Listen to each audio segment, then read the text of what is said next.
Ladies and gentlemen, welcome to Doppler's Gear Garage, and have we got a show for you tonight? We have thunder from down under, and I don't know, I'm in California for, I guess that would be up above from Canada, but the main event, before we get to the secondary main event, is we have Phil, SoloDallas, Olivieri coming in just a moment. We'll get him on in just a moment, but I want to take a moment and just first of all welcome you.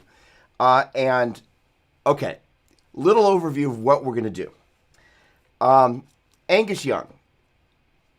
You know, it's not often that I play a Gibson, but when I do, I reach for an SG a lot of the time. And one of the things we're going to talk about is the influence Angus has had on me. We'll go through a little bit of concert history in a little bit. But the other thing that we're going to get a chance to do is Phil has spent a lifetime pretty much just deconstructing the Angus sound, which is, first of all, a brilliant rhythm guitar sound, an iconic guitar sound, and a crazy, amazing lead tone that you can hear one or two notes and you're like, there it is. So we've got Phil coming in via Skype, and we're trying to get this little connection going here. And I am ringing him again. So let's see if this pops through. In the meantime, there we go. Come on, Skype. You can do it. What I want everybody to do, if they would be so kind, is if they could put through their favorite AC/DC song. And if you can't pick one, put a couple. That would be fantabulous. And so one of the things that I've been doing today is kind of working with Phil and my buddy Donnie on kind of crafting some of the elements of the classic AC/DC sound. And I've done something that's a little bit different than the traditional approach, but it isn't. So kind of what I've got, hang on, let me mute.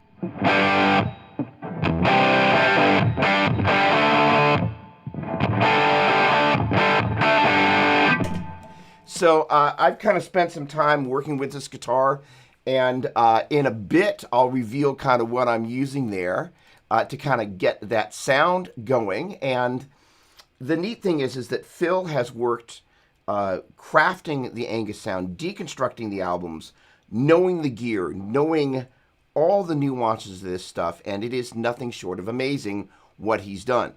So we're going to take that expertise, and I'm going to show you everything that I have learned. And I'll give you a little hint. I'm playing through the Helix, and I'm incorporating a couple little things from the Apollo interface, and it is just really strikingly close. Now, traditionally, when I go after a two-guitar player band, so dare I attempt to kind of capture the Young brothers simultaneously, it's kind of a thing where I will do a couple of things where I will utilize some double tracking. And so let me see if I can get Phil on the line here because he's still not quite Skype-oling. And all right, so let's see. Pick up. There we go. All right, so gotta love Skype. So let's see if we can... So we have an interesting Skype little fail here going on. So I'm going to very quickly go to a plan B, which is going to be a plan B. Yep. All right, so we've connected, but we're not connecting. So we're going to do this.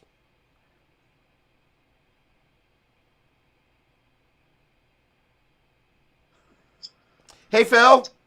Yeah. So I guess Skype is not being friendly.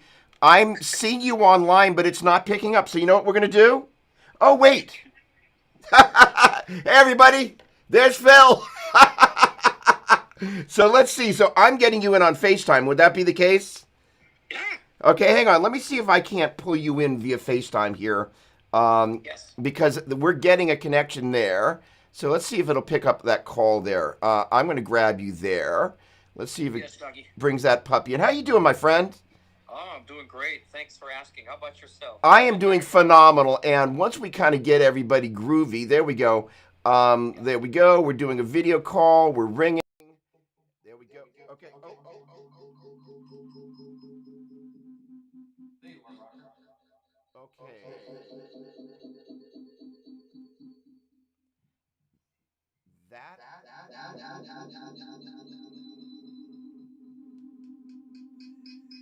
Okay, we hadn't anticipated that. So we're going to go to our plan C. So Phil, now that's us on an echo there. So I now have.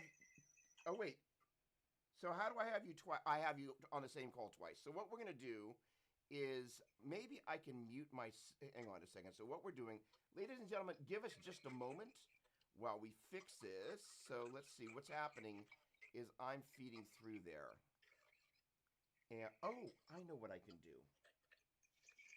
So Phil, let's see. We've got two versions of me going here. All right, so let's see how we can cleverly do this while we are hopefully very clever about how we do this. Now, this is me figuring out how to do this without multiple echoes going on. All right, that's going to be very interesting. All right, so what we're going to do now.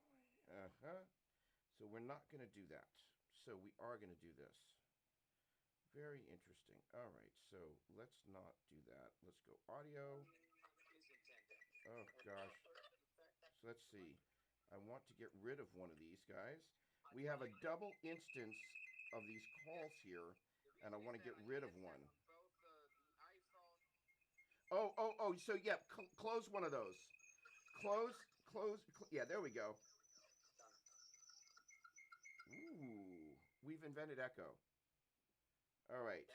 Much better. Okay. Awesome. All right. So we're going to kind of go for a plan B here. And it's just going to be kind of that way. So what I'm going to do, I'm believing, is that I'm going to be able to bring you in via this little camera right here. So give me just one moment. I'm going to get you hooked up right like this. And hopefully we're not about to get that echo back. Ladies and gentlemen, Skype is an imperfect thing. And we have dumped Skype. But I believe in a moment I'm going to bring him in as a camera source, and hopefully we're going to do so without massive echo. So let's see what happens here as we do that. Yes. All right, so there's Phil, and then there.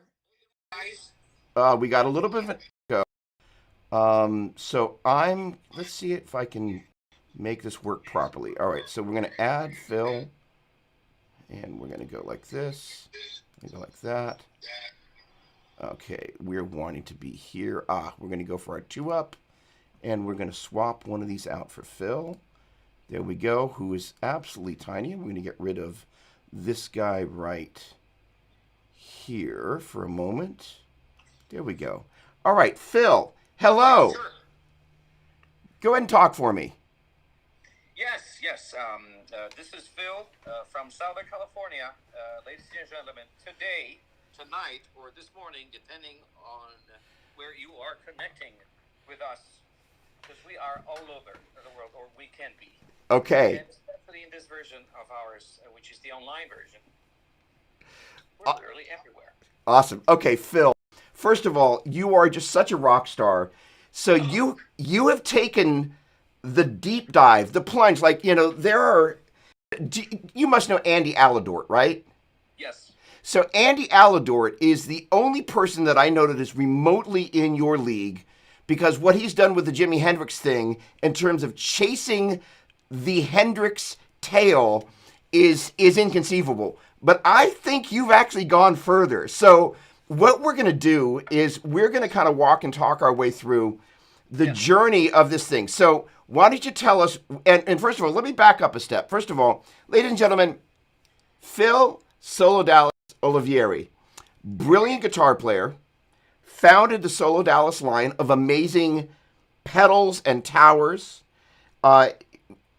He is a fundamental part of Angus Young's current rig and present rig for some time. He basically put this essence back in Angus's rig that was missing, that is the oil in the machine, the gasoline in the tank, the fire in the desire. It is the stuff. And so the great thing about this is that what I love about this, and what I love about you, because we met for the first time this past year at NAMM, and we instantly, I first of all, I came in, I picked up a guitar, and you heard the love and the affection that I had for the sound that you had captured, And we Right instantly away. were like, we're like brothers from another mother.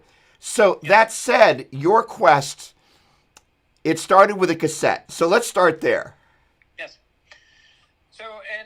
To start with a cassette, you and everyone else knows that we got to go back in time. And I don't know. I think you are an expert of that as well, because of the age, because of our age, and because how we grew up, and because of also still what we like to do, which is music in general. And very often we go back in time to find inspiration. So, in fact, I was reading a quote somewhere that says something like this: "In time of uncertainty in the present, we go to the past to find solidity." So this is wonderful, I think, and it takes us right back to, I think, 40 years ago or something. I think, yeah, pretty much 40 years ago. It was the about 78, 79, 1980, and I had just discovered ACDC. So I was a teenager essentially, and what happened was that I fell in love. I got simply lost profoundly in the sound and the ways of ACDC. And let me get here. This kid's friends. I'm in on an interview, so kindly. I love children, especially mine. And so what I did was to fall in love with the sounds of this band, their way of playing, of course, and all that. And so I started begging my mother to buy me a tape cassette in the summer of 1980. I was in Tuscany, which is a place in Italy. I grew up there. I was born here in this great country of ours, but I grew up entirely in Italy. And during the summer back then, usually I would be in Tuscany. So I asked my mom to buy me Back in Black by ACDC. It was around, the end of July 1980. So it's precisely 40 years ago. And she, on that particular occasion, she bought me what I was asking for, and she gave it to me. And I think you and many others that will probably be nodding. I just know this. It's not that I'm not making it up, and I know it because we're old enough to have discussed this over with many friends and between each other, that the effect that everyone or anyone would get from listening to that particular album for the first time was just, it still does it to me, actually. So I get, and it would open with, strangely enough, it would open with Back in Black. So the tape cassette had a different order of the songs, and I still remember that.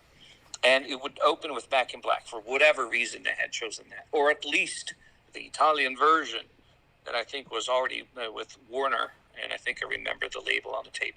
It was orange somewhere in color, and on the back, and black in the front. And it would start with Back in Black. And the moment you heard that hi-hat counting off, and then that tight wall of sound like that, I don't think anyone can forget about the first effect that Back in Black had on them.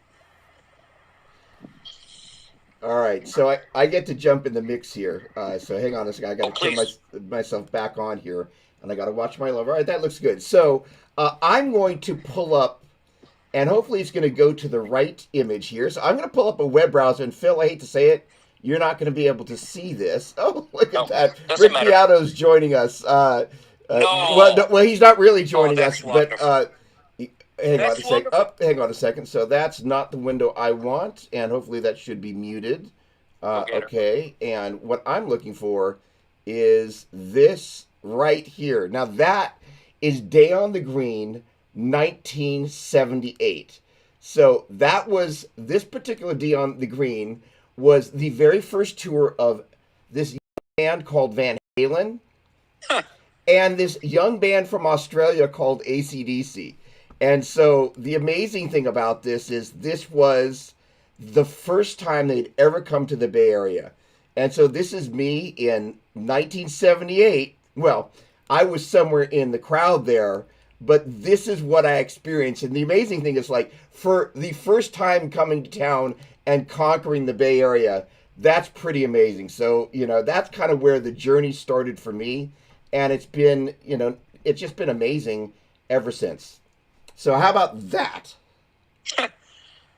Well, how about that? It just leaves me speechless. So you were always a local of California, which is pretty awesome to me because I love this state so much, and it meant so much to me.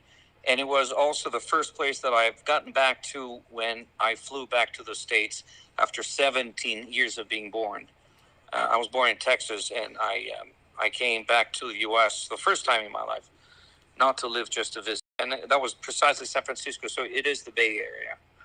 And I fell in love with it. And I didn't know, of course, that decades after my dream would come true and I could come back to the U.S. and live here.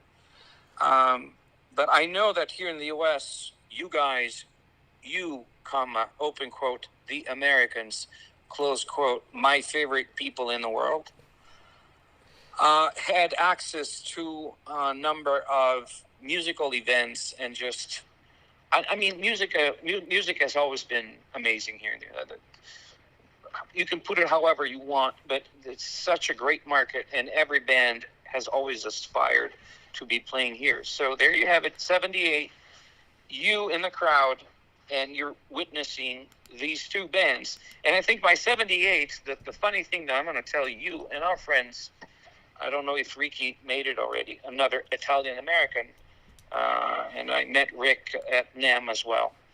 And I always follow him because I love what he does. I mean, it's just... Anyway, but I think the funny thing, Dougie, is that in 78, AC/DC were on the Schaefer already. So they were using that wireless system that you saw me bring it back in a different format, and so on and so forth. And so was, much likely, I believe, Van Halen. So on the same stage, one after the other, you got to witness those two bands with both lead guitar players using the same technology, going wireless, a technology that I would fall in love with for some reasons that maybe we get to debunk.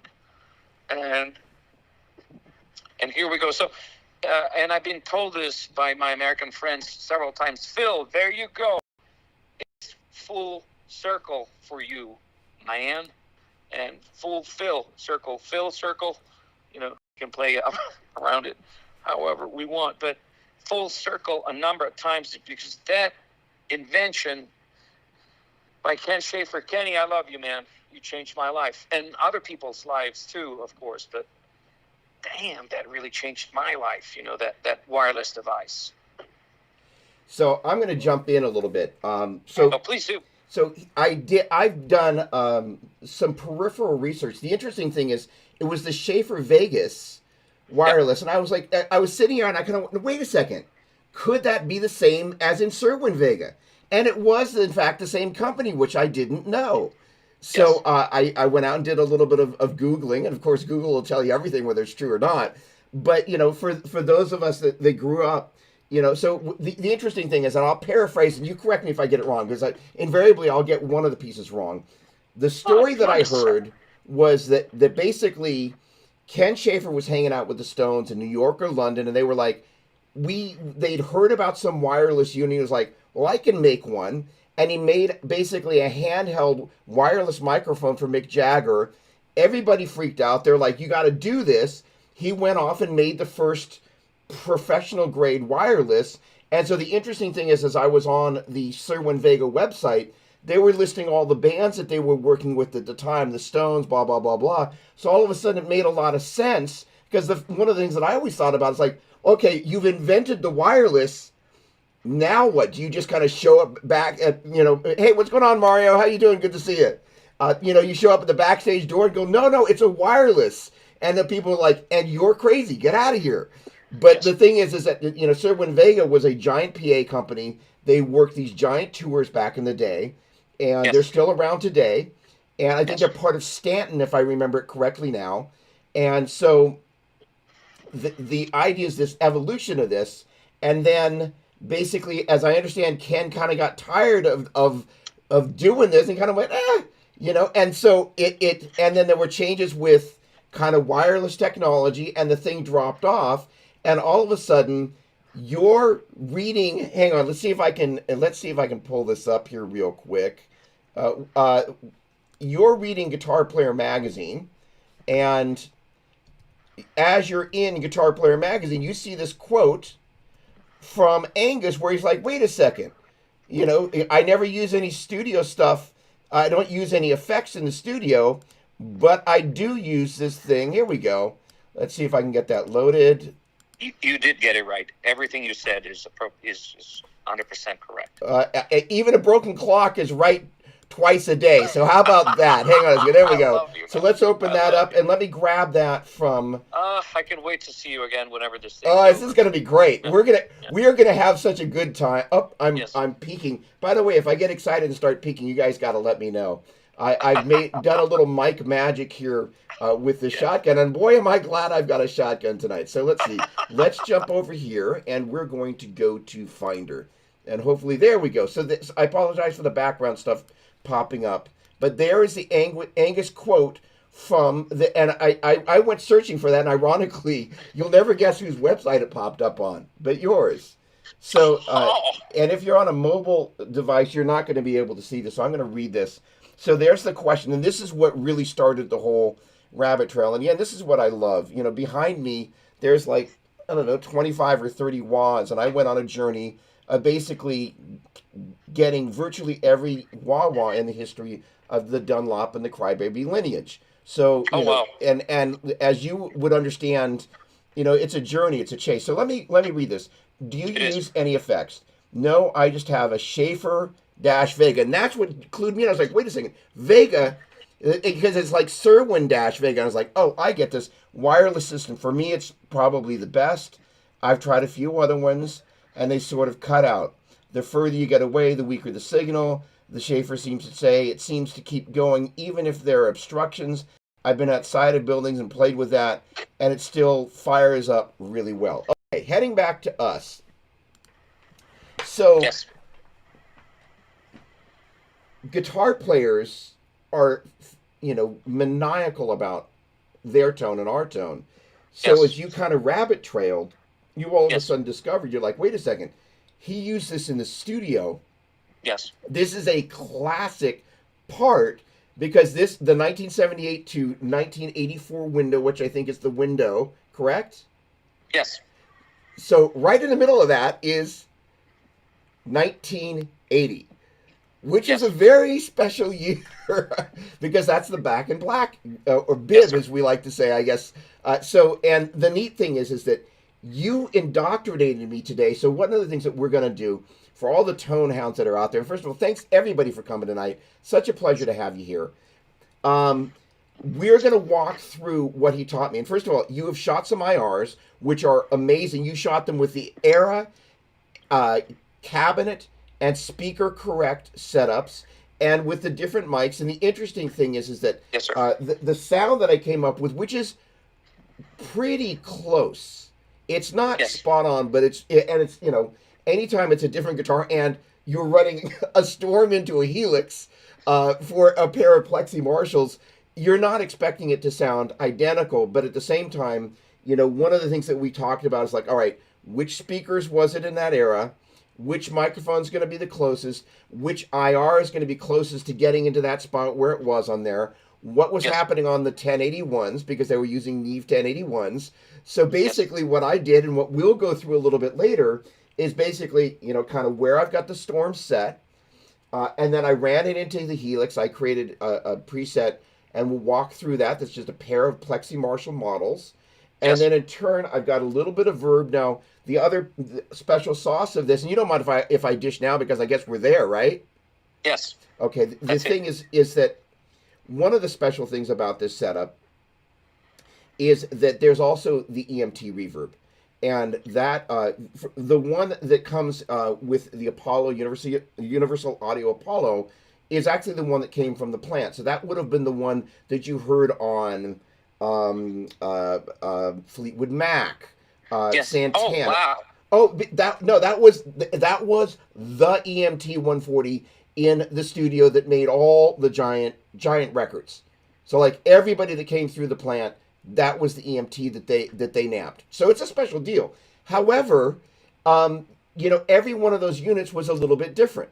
And so the funny thing is that and so basically I went and grabbed a plate reverb, and I did a little bit of research on the Helix, and I was like, where did their plate come from? And apparently it's an original design. But the thing is, what I tried to do was I tried to take the bottom end and EQ it, and take the top end and EQ it, and then Wow. take hang on, I'm losing my mind here. Hang on a second. No, you're not. And in fact, we're onto something. And who is indoctrinating who today? Thank you very much. Well, the neat thing is we're kindred souls, kindred spirits, because we had this whole little journey, and so the funny thing is we're texting back and forth and forth and back, and I'm like, all right, well, all right, which speakers are the right ones and which mics? So I ended up going with the MD421 for this particular sound. The U67, which is what you said was kind of the right one, just wasn't quite bright enough. And I started to bring the presence up, but I'm not a big fan of presence. I It gets understand. very spiky. So I was like, you know what? I understand. I'm going to go for the 421. So uh, pulling back out of the tone abyss for a moment, the Yes. idea is when you're trying. So in case, first of all, any of you that are coming over from the SoloDallas universe, pleasure to meet you. I'm a tone freak, uh, uh, at least an apprentice to being a tone freak. I'm one of the guys that played on Guitar Hero. So part of what I've been in my history is kind of chasing tones and trying to figure out how you make it sound not only like the sound on the record, but then as you're bringing it back into a mix where not everything's going to be identical as it was. The interesting thing, Phil, you're a Universal Audio guy, correct? Yes. Because I saw you had the Ampex, so you had the 2-track going as well. So that it Correct. was the 2-track, correct? Yes. Correct. All right. So I need to back up a step and just indoctrinate the unindoctrinated who are not as gray in the sideburns as I am. So back in the day, they used to make these things. They were big, and you couldn't leave them in your car. They were called records, and then sometime after that, somebody and who mentioned the 8-track tapes in here. So I was actually a little too young for 8-track tapes. I came in at the cassettes, and so Me too. as a matter of fact, one of the first 5, and I would say narrow it down to 3 CDs I ever bought was Back in Black. So the thing is that what would happen is you would record back in the day to 24-track tape, and there's this natural compression that happens as everything hits tape. It's lovely, it's lush, and then what would happen after that? Then you would run it off to this little. It was 1/4 inch, right? Yeah, it was a little 1/4 inch 2-track, usually an Ampex reel-to-reel machine, and that's where some of the additional magic happened, where you decided how hard you were going to hit the machine, and just kind of, and then you went off to either Sterling Sound or you went off to Bernie Grundman, and they would in turn master it through all this analog gear. The operative word being analog, and that's the other thing about the Schaefer unit. And again, I apologize for anybody that's like, I just wanted to hear about Solo Dallas, but it is all part of a larger conversation. It is. That if you understand how the pieces fit together, then it all makes sense. Because it's not like it was just Angus in the room. It was Angus being captured in the room with the right microphone on the right cabinet on the right day. Thank you. Thank you for mentioning all of this. This is essential. Yes. With great pleasure. This is woohoo.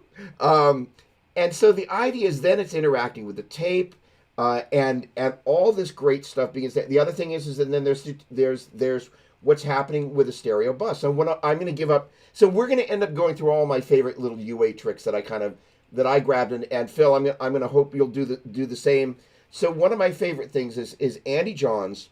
Although I did not use it on this, anytime I'm mastering something for video, I'll bring up the Andy Johns, the 1176, the original 1176, and UA has these Andy Johns presets. So I bring up his stereo bus preset because I'm like, I want Andy Johns on my stereo bus. So the neat thing is that what that does is it just basically takes everything and gives it these nice legs on its way out the door as you send it off to the world. And then you can fine tune it a little bit. The other one that I like to use for lead guitar. So for the Angus lead tone, if I were just mastering that on its own, quote unquote, mastering that, I would bring up the lead vocal one. That's one of my favorite things to do because it just brings out the nuances where with a 2-track you're trying to get everything to kind of sit nice and evenly, kind of like buttering to the edge of the bread.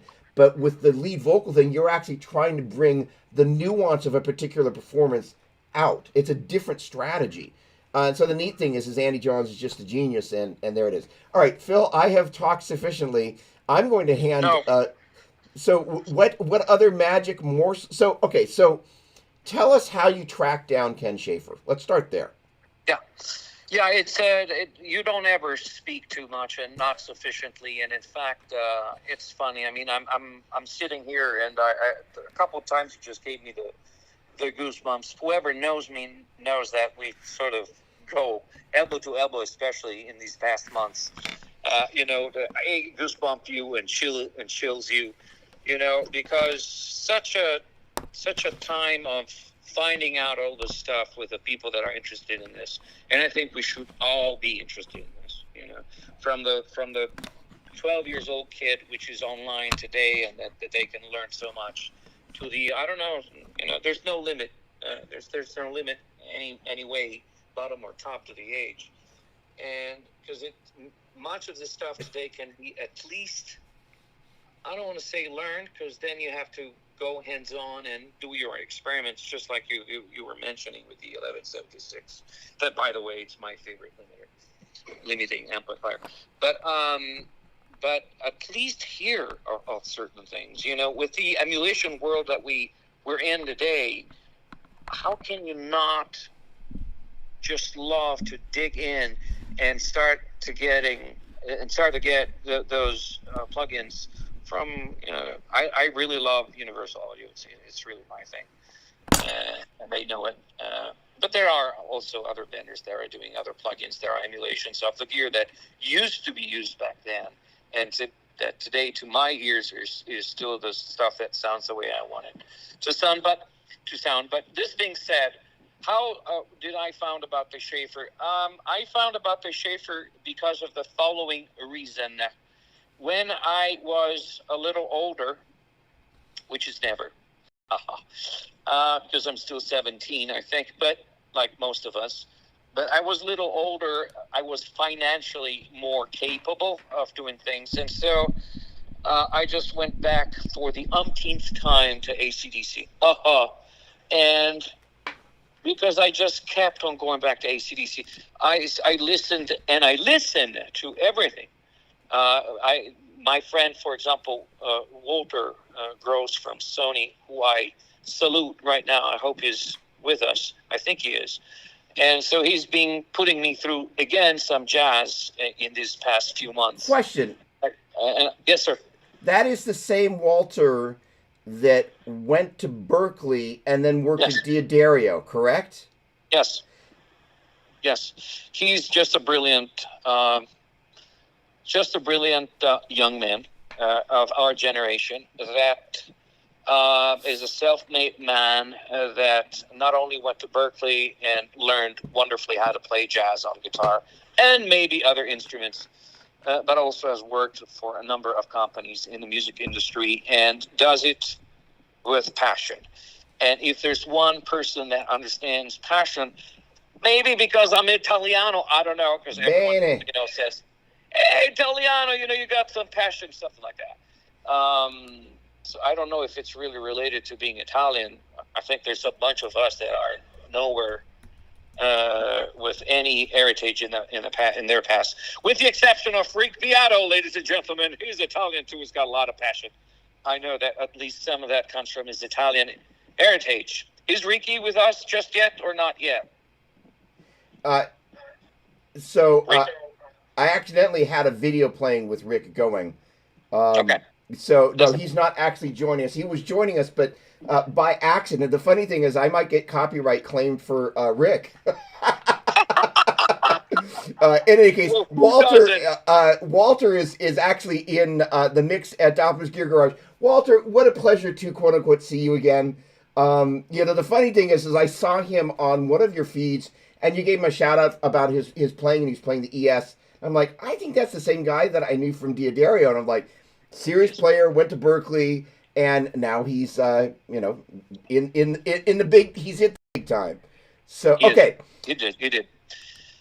So going back to the Schaefer, if that's where you want me to continue on without trying to derail too much, and we already figured out that this story, as many other stories, has such much of an environmental situation with consequences that it's pretty hard actually to just keep it on a single vein and continuing vein. We say probably vein, continuing to go on without derailing. But you tell me what you'd like me to talk about, and I will do without hesitation. Let me take a moment and just say hello to everybody. Doug DeJong, I think it's got to be DeJong.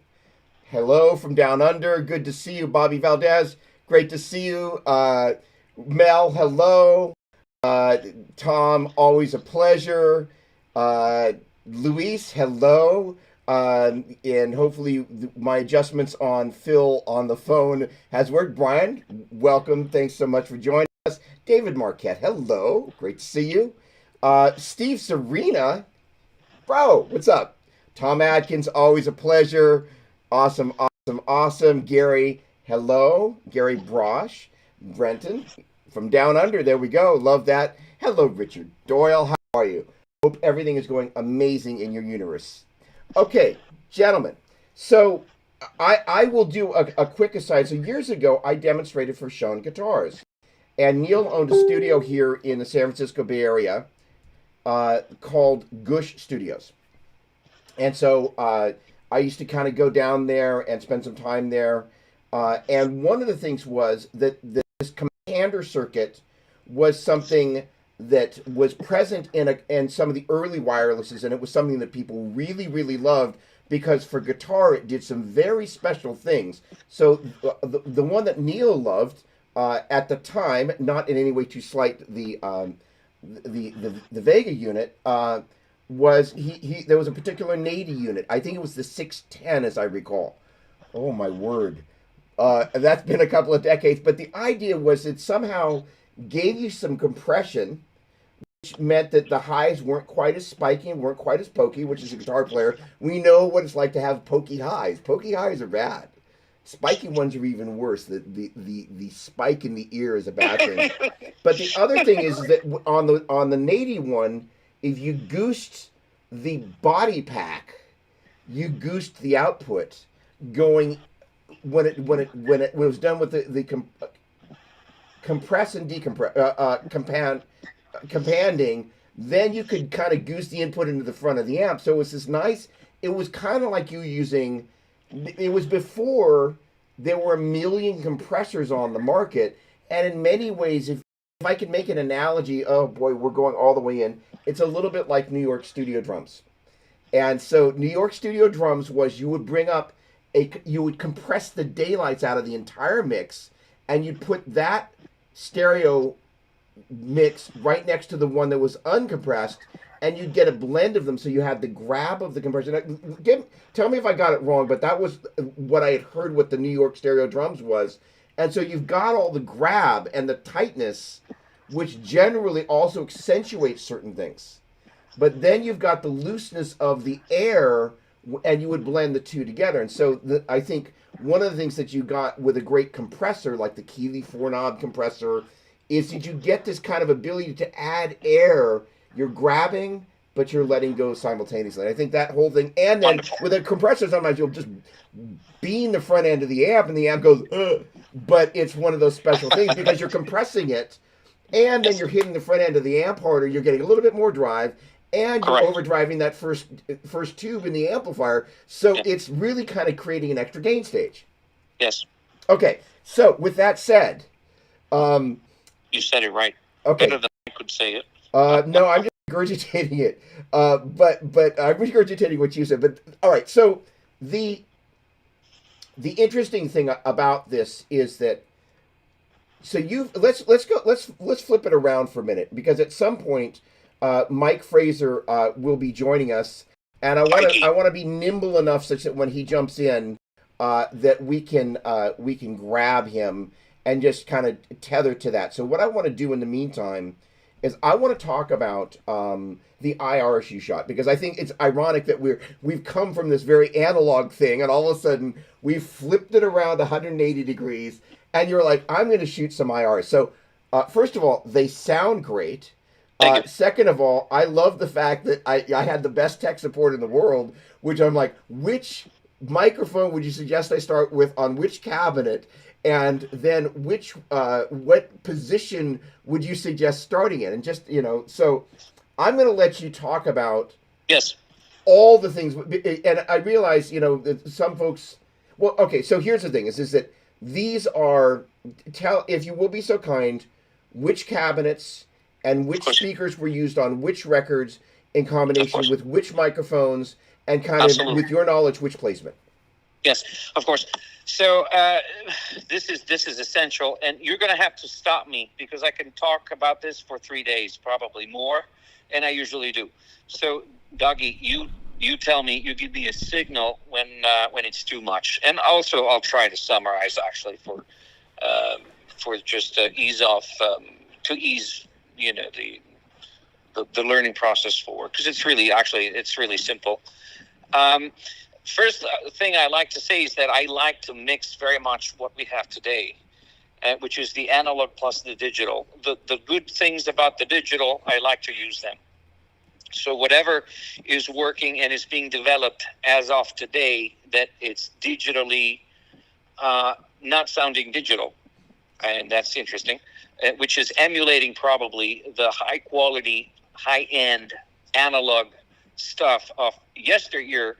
Plus, in a sense that it might even be an innovation or an innovative digital technology that sounds, inspired by some analog high-end thing, and it not necessarily was invented or just emulated nowadays. And I'm saying this because I don't want to limit myself or yourselves. I don't want to limit us to just the use of what was used back in the day. We're going to emulate that digitally and use that plugin only, and whatever is new, we're not going to look at it because it's new. And I don't have that kind of mentality.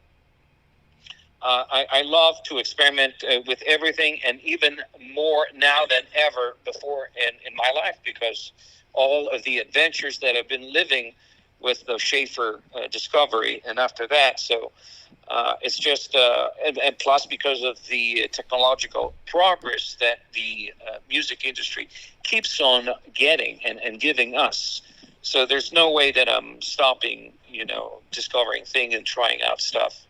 And I always say, even to the most trivial, if you will, question that gets asked to me repeatedly, Phil, what would you mix the Schaefer? Would you use the Schaefer in this context or in that context, or with the other pedal, or I don't know, with emulation software, or with the amplifier emulators of our age, which are the Axe effects, for example, or the aux, which doesn't really emulate any amp. You have to have it, but there are load boxes that actually have. So usually I always say it's going to work to some extent, and we have to experiment. So don't be afraid to experiment. That's what I'm going to say. Phil? Because I'm the first one that actually experimented and is still going to experiment. This being said, and it's a premise that's going to take me to the IRs, in fact. Phil? The IRs are just... Phil? Yes. I want to just jump to a question. I'm going to attempt to make this slightly interactive without interrupting too much. Gary Brosh asked, what are the unique pluses of digital that you like? Because I thought that was neat. So what are the unique pluses of digital that you like? That I like? Yes. Well, imagine this. I'll be very straight about this. If the digital emulation provided by a number of companies today did not exist, I wouldn't be speaking to you here now, because that means that I would not have had the chance from my basement in Rome, Italy, New Line, I would not have the chance to experiment as much as I already had the chance 10 years ago when I started all this. And I wouldn't be here because I wouldn't have had the chance to try and replicate what had been the sonic path, the methodology used in the studio, and just trying to reapply what I was researching and finding about the process of recording, say, for example, Back in Black or Highway to Hell, just to make an example, or other older or newer albums.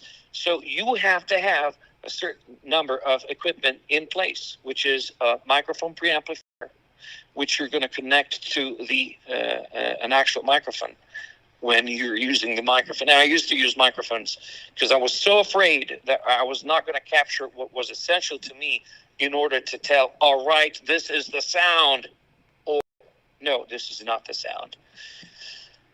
So I needed mic preamps, and I started with very humble mic preamps, actually,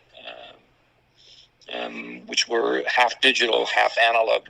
10 years ago, if you guys remember, we had some very different interfaces. I don't even remember the brand right now. It could have been Avid or some other early Pro Tools or something like that. But the process needed to be absolutely similar to what was being done in the studio. So I would have to have a microphone.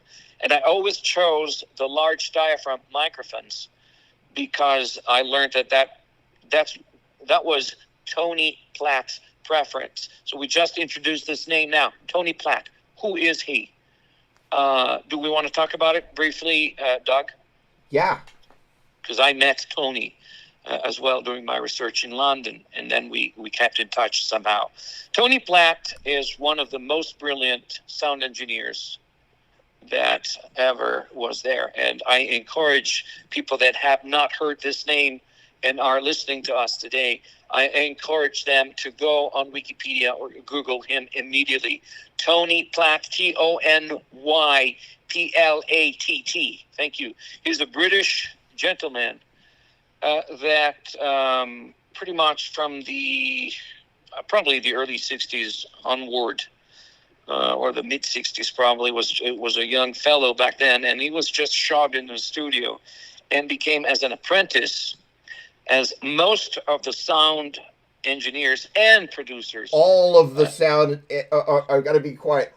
Okay, so hang on. It started with cleaning toilets, making coffee, doing food runs, patching cables, tearing the studio down, placing microphones, and then choosing microphones, and then being handed the keys. Go ahead. Sorry. We missed, sir, cutting tape and taping it back together. And yes, and window edits. Yes, sir. So, and I just mentioned the tape thing because Tony, one of the things that he told me, and who's Tony? Tony was the guy that mixed Highway to Hell and sound engineered Back in Black by AC/DC, and ended up mixing as well, or being part at least of the team that mixed Back in Black in the end. So Tony really had a role, and an important one, with AC/DC, Akadaka. And he of course, when I spoke with him, and also the several interviews that gave about the process and working with AC/DC and working with Mutt Lange, who produced Highway to Hell and Back in Black, and so many other things, of course, but we're focusing on that era by AC/DC right now. So Tony, of course, knew a lot of stuff, and much of the stuff that I learned about the process, I owe it to Tony Platt, and then to other gentlemen. For example, another one is Terry Menning, who is probably not listening to this today. But Terry, wherever you are, I love you. Terry Menning is another great old school sound engineer and producer. He even worked with Led Zeppelin, Bob Marley, just like Tony. And they're friends, and they're about the same age. And they're both also friends with Mutt Lange, who I'm sure is not listening to this today because it's late in Switzerland right now, but is a monster that I think most of us know about Mutt Lang. And if someone is listening to us now and doesn't know about this name, please Google this now. M-U-T-T, Mutt Lang, L-A-N-G-E, South African gentleman that ended up producing, amongst many others, AC/DC for 3 albums, Highway to Hell, Back in Black, and For Those About to Rock. And also did Hysteria, so like giant, iconic, huge million guitar records. Done. So did you all hear this loud silence? Because when Dougie had to underline that, of course, you can only listen and nod. So, of course, we're talking about these huge guys that, at least on me, they had an immense influence. I know that they had the same influence on, for example, Doug and many others of you that are listening. I'm pretty sure that you guys are nodding. So Tony actually was the one that told me, Phil, I really like to mess around, because when you talk to them, Doug, you ask them, including Mike Fraser, Mike, where are you? But including Mike, you talk to them, they're not going to tell you, oh man, it's another reason to love them so much, to respect them. They're going to tell you they hack around with this stuff.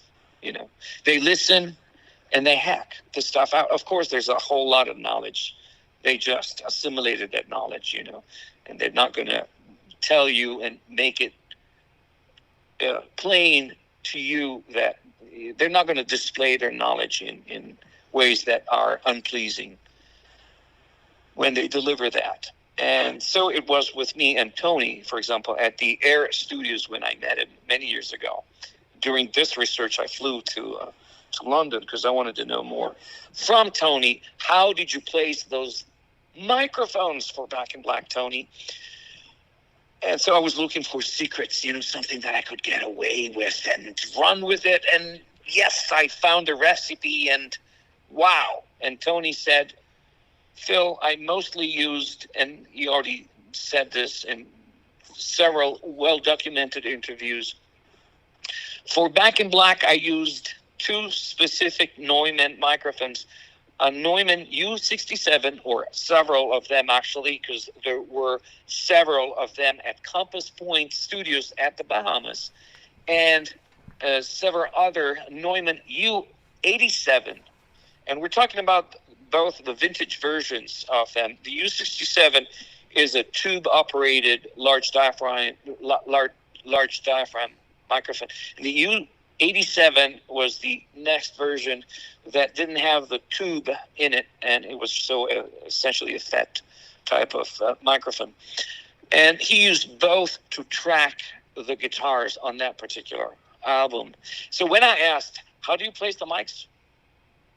He said, Phil, mate, you're going to have to listen to the sound coming out of the speakers, and then you place those microphones in the room, depending on where you are in the room, depending on how the guitar players play.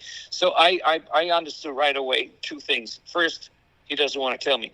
Secondly, which is not true, but secondly, and this is way more true, is that it's really a number of variables that sound engineer that truly listens is going to take into consideration. And Mike today would tell us exactly the same thing. So Mike is going to tell us, we listen to what there is in the room, and then we place those microphones, because it depends on the cabinet type, it depends on the speaker type, it depends on the room, it depends on where the cabinet is in the room, and it depends on how that player on the amp, on the guitar, on what else is there in the sound chain, and even on how that particular guitar player strums the strings. Damn, rock and roll damnation. Damn it. So I knew that I had to somewhere find some stable elements to this. Otherwise, it's a never-ending variable upon variable. It's a system of variables that nobody can solve, and I didn't like this. I wanted to solve this. So I started researching on what speaker cabinets were available at the time, and also what was the most frequent speaker type that I saw in the pictures. So a lot of my research at the time, we're already talking about 12 years ago, when really I was listening again to Back in Black in loop, and I just said to myself, I need to get this done. I need to get the sound, or I'm going to go nuts here. I wasn't even working in the industry. My job was also always, I mean, I'm an IT college degree kind of guy, and so I was doing IT stuff in companies, that's marketing and just software development, and I used to work with the U.S. as well in this, by the way, interesting, Oracle Corporation and that kind of stuff. So, but I had the mindset, which is pretty scientific mindset. So my research actually worked that way. You know, I was trying to eliminate all the things that weren't there or weren't it, and I was trying to focus again on what I could find as an evidence, and then take it, stick to that, and throw it in the recipe somewhere, and then play again the guitar. Phil, does it sound different with this new element in the recipe? No. Throw that away. Yes. Stick to it. Let's look for the next component. And eventually I found out that the speaker type Celestion G1265 was the main speaker type used in the recording of Back in Black. So most of the songs with the different parts played by the two brothers saw use of this particular speaker cabinet. Why is that, Phil? You want to ask that question? Why is that, Phil? The reason is that we are at the end of the 70s and the beginning of the 80s. And one of the things, Doug, that you know that was being done over and over behind the console in the studios was to subtract the mids. And so they were trying to get rid of some portion of the upper mids. It was too... very often, they were looking for a more polished sound, and the G1265 was a response to that by Celestion. It started to be introduced in the market in about late 78, and really 79 was just there, and it didn't even last for many years. I don't know why. It's my favorite speaker in the world. Everyone usually says, oh man, I love greenbacks. Oh man, I gotta have me an old vintage greenback. I can tell you, I passed that phase. Is that even a phase? Maybe it was when I was playing massively Les Pauls, and I was looking for the end of the 60s, early 70s kind of tone where it's massively, greenbacks, pre-rollers, and all that kind of stuff. Many of us were into that. Sometimes I go back to that. But nowadays, and probably I'm going to back into that wave. Who knows? But as of today, and it's been like so for a few years, my favorite speaker is that rare speaker produced only for 4 years, ladies and gentlemen, from 78 to about 82, 83 maybe. Then the recipe was changed into something else. And they evolved into other speaker types because Celestion / Marshall, they were massively, I think, researching. Rock music was massively, quickly evolving into metal, of course. So that scooped sound, that was a massive thing to achieve. And so they tried to even carve into the mids in different ways more and more with the speakers. But the G1265 was certainly one of those early attempts by Marshall Celestion to get it done. Additionally, they were trying to put out some speakers that would actually resist a little bit more and could withhold the high pressures of 100-watt amplifiers. That, and if you have a Super Lead 1959 model or JCM 800, and even earlier than that, a Marshall 2203 model, that was the early version of the JCM 800. Those monsters, they were loud and heavy. And if you just put one cabinet with the greenbacks, you still were running a risk that by peak power, you would blow one or more of those speakers. And of course, that happened to a number of people. So the G1265 was actually a 65 watts per speaker. And it was supposed to be similar sounding to the Greenbacks. To some extent, it does, which is why I even love it more. And that was the new thing to use for AC/DC. They were trying to come out, and we all know this. They were extremely ambitious. They know we're amazingly good. They wanted to get rock and roll, this thing. They wanted to get it there on the streets as much as possible. Malcolm, it was his mission, and we know this, and so whatever was new, they would give it a try. And also, I think the Marshall was also pushing for some newer stuff. Marshall was pushing the 2203s on them.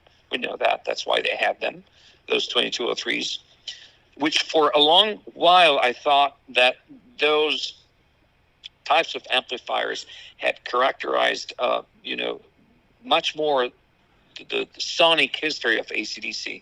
Boy, was I wrong. So in essence, I'm just, in Italian, I would say per inciso. That means I'm starting a new phrase, and then I'm going to close it. Many of us, and for many years, we thought, man, the sound of AC/DC, man, that's 2203. Crank it and go. Nothing was more wrong than that. No. Especially not in the studio. Probably used in Power Age on a few songs by Angus, and that was that. There might have been other songs where Malcolm used it as well on the cleanish side, but that was about it. The rest of use that we see of Marshall 2203s was on the road, on the stage, usually on the stages, on the venues that were smaller, so you were using that master volume. You were bringing it down as much as you could, but they never liked it, and they went on record saying, we don't like master volume amps, period, new line. Done. I would love to get the truth out there as much as possible. I know this is the truth, and I know for all the guys like me that failed so many times thinking because someone said it, because you read it in a forum 20 years ago, which used to be, Doug, for me, the thing. I started being online since since I don't know when internet was invented. Heck, I got one of the first modems in Italy from the U.S. because we were in information technology. My father found one of the very first Italian information technology companies in Italy as early as 1971, right back when they came back from the U.S. and I was born here. They brought me back. They started with ideas of information technology in Italy as well. So I grew up with it, and I had a modem. I was one of the guys that when you connected still would say, hello out there. Something that we don't do that much nowadays, do we? But I used to do that many years ago. So and I was there, and so I started searching and browsing the net for information about our beloved rock stars very, very early on. And so you would ask, and you would also listen to others and just, what do you think Angus Young used? What do you think Angus Young's favorite amp is, say, 20 years ago? Oh, yeah. JTM 45. 100% sure about this. You can count on it. So you would go and buy the JTM 45, then plug it in at home, provided you have a power attenuator. Like we used to have the Power Soak. You guys remember that one from Marshall? Absolutely. One of the very early ones. So there was the Power Break, which you see. Power Break, you're right. And no, but the amazing thing is I'm going to have a micro rant because it's kind of funny. Which is you see people selling the Power Break, and it wasn't a particularly good unit. It wasn't a particularly popular unit, but they're like, ultra, like there's a, and they always fluff it up, and they're like, this is amazing. I'm like, if it's so amazing, why are you selling it? Right? I mean, it's like, I'm just like, you can fool some of the people some of the time, but like, in any case, No, but this is what you just said is very part of the story. So why are you saying a certain thing if you don't know, or if you don't believe in that? Why are you saying it? I got betrayed very much being away from the U.S., away from the mainstream of information that at least I always imagined that was running here in the U.S., the motherland of information, I would say, where we craft it and deliver it to the people. And I wasn't here. So I was always striving to get that information. I'm talking about, Doug, 20, 25, really the beginning of the internet. And before then, but the magazines. That's all we had in the magazines. We children of the late 60s or the 70s, we were born back there. That's all we had, the magazines. So you would run to the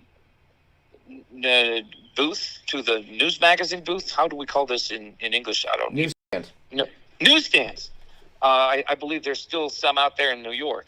And certainly I had them in Rome. I would run to that and look for my, Guitar Player magazine. Little did I know that one of those issues would come handy a few decades later. And we'll go back to my story here.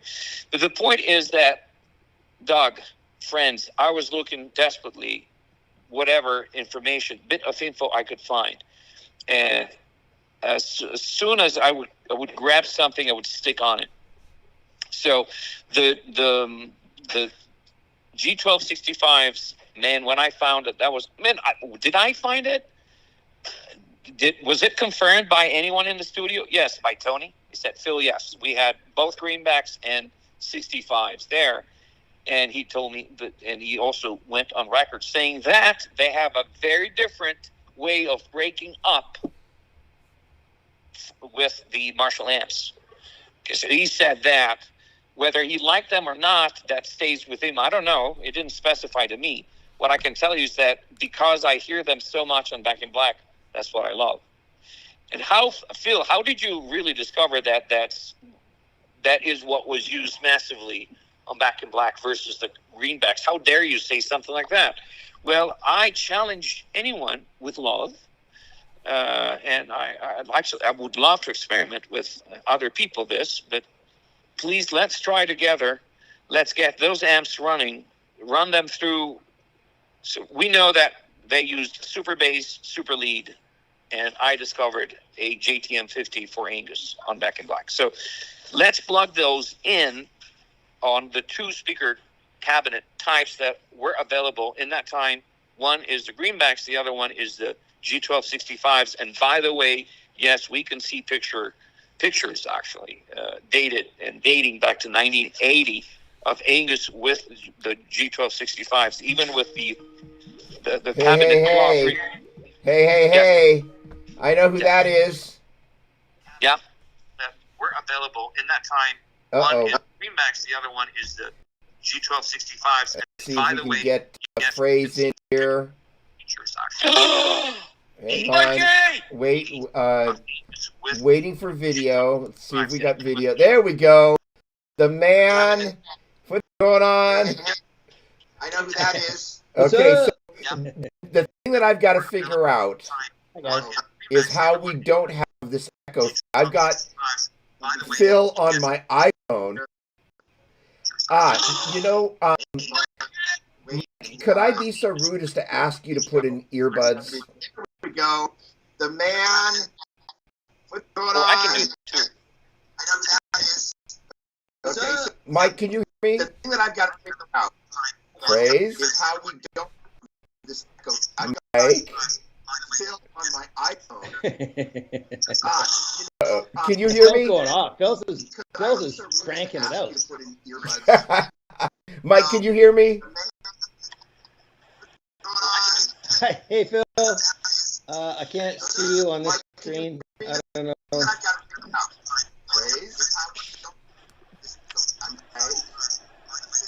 we go. Let's try this.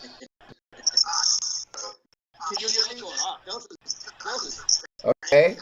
Hey, Mike. Mike, can you hear me? Yes, I can. Yep. Okay, good. All right, so, Mike, we've got a delay between here and Canada. Yeah, let me get rid of the other feed here. Oh, there we go. Good. There we go. Okay. Got rid of the other feed. All right, good. Okay. So I'm going to bring you in here, and we're just going to leave that we're not going to have. There we go. So let's see. Awesome. I think what I'm going to try and do is this. Phil, you're over there all on your own. So I wonder if I can. Oh, well, we're just going to leave it like that. All right. First of all, ladies and gentlemen, it is with great pleasure and privilege I get a chance to reintroduce Mike Fraser.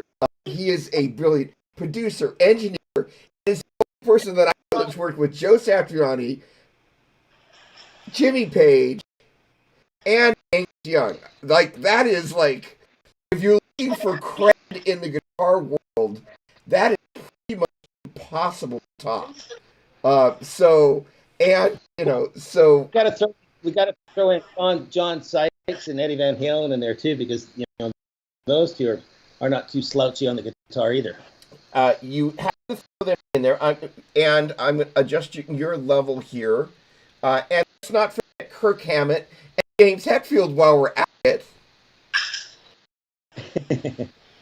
I've been pretty lucky with guitar players, I gotta tell you.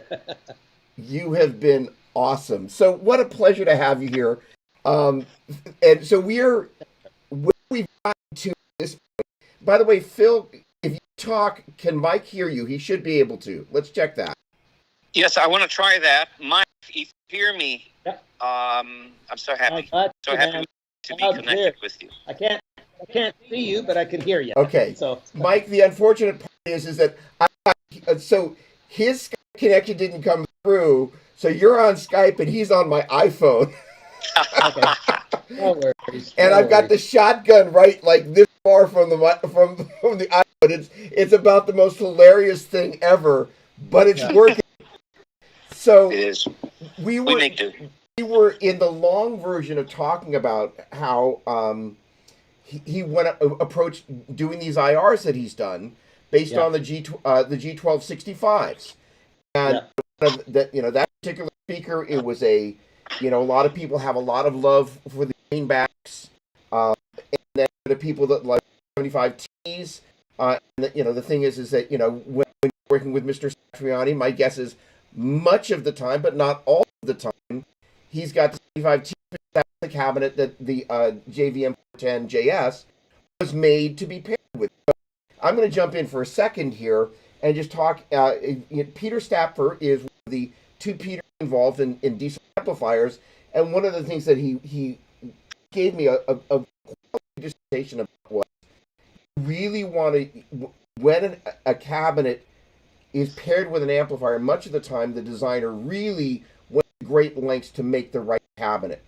So with that said, we got to talking about U87s, U67s, and then we got to where we're now talking about the IR process. But I would, Phil, with your blessing, I think let's talk about recording Angus. I mean, because please, what better could we possibly do? So, Sir Fraser, there's no like, whatever is appropriate. I mean, I'll give a little preamble to add to my preamble. You've worked with the world's most iconic guitar players and tone creators and songwriters and idiom generators in rock. And guitar players have a bunch of things that they do that are similar because in many ways we listen to a lot of the same guys. I will, there'll be a couple of guys that will come up, like there was the Hendrix influence. There, obviously Angus. You can hear a bit of Jimmy Page coming through in the midst of all this, and there are things. If you look at kind of the Van Halen rig, you look at a guy like Nuno. There were templates of sound that got carried over. It's that particular thing, and that's where they're coming from. That said, every one of the players is kind of like a cat. They're all cats, but they're all a little different, and they all have their own nuance in the studio, kind of how close they like to be to the cabinet, they like to be in the recording room, or where the console is. How loud do they really want to feel it? Does it have to be bone crushing loud for them to get into. So that was appropriate. Can you dish on the Angus experience or any of the things that really jump out at you that I think people would love to know, and in particular, really made that experience unique for you in whatever way that might be? I'm done. Yeah, that's a giant question because, as you said, there's, so many great guitar players. They've got so many nuances that, as an engineer, my job is to capture what they want. It's not to create the sound I want. And, here, I'll get you a great guitar tone. And it's like, well, that's not Angus to sound or Malcolm sound. Like, both their sounds are completely different. As Dallas knows, Mal is really clean, a little bit of crunch on it. But when you marry that to Angus's sort of more, compressed, full-blown sound, that's where you get the power, and that's why most of their records, I mean, they're not doubled at all. Those two guitars create that sound and that power, and that's why they're so clear and powerful, because you don't double it. As soon as you start doubling and tripling and quadding, you get this wall of sound, which is a sound in its own, which is great, but that's not the AC/DC sound. The AC/DC sound is, like Mal said over interviews and stuff, they're a rock and roll band where, they're sort of more bluesy and rock and roll. They're not a heavy rock band. They're not a metal band. They're a rock and roll band. And it's kind of like them and the Stones. AC/DC is a little heavier Stones, but, they've got, in their sound, it's about the feel and the groove, and the guitar playing and sounds accentuate that. And that's what they were all about, We all perceive AC/DC as being this heavy band, and they could frickin' rock out, but it's rock and roll, man, So the guitar sound, I wouldn't say it's easy to get, but they're quite subtly easy to get. Like, with the amps and the guitars they have and the settings they have, basically, I just throw up a 57 and a 421, and there you go. We don't. There's no great lengths to getting their sound. You got to use the right amps. We marked a couple of their amps. They must have had. They used to come into the studio with, God, I don't know, 20 or 30 heads, and maybe double that in cabinets, and we go through each combination. That head A to cab B, cab C, cab, and we'd go through it all and check it all out. And we always came down to there's about 2 heads for Mal, maybe 2 or 3 heads for Angus, and then a lead head for Angus. And then it always came down to 2 or 3 cabs. And, I can't remember if they were greenbacks or not. Like, to all of us, it depended what we wanted and what we were hearing, and it really didn't matter what was in there and how we got it. And then I just throw a 57 on it. And I like pairing that with a 421 because what the 57 lacks, the 421's got. So, you just kind of, while they're playing, you just kind of move the mic around the speaker till you get a sound that you think sounds, the best you can get. Same with the 421. And then you find a blend of those both.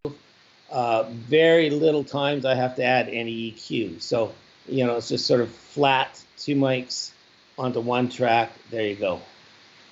And it's simple, but not so much. Oh, I lost you, man. Sorry, I don't hear you. Oh, I'm back. Sorry. I'm muting the microphone. We don't get feed.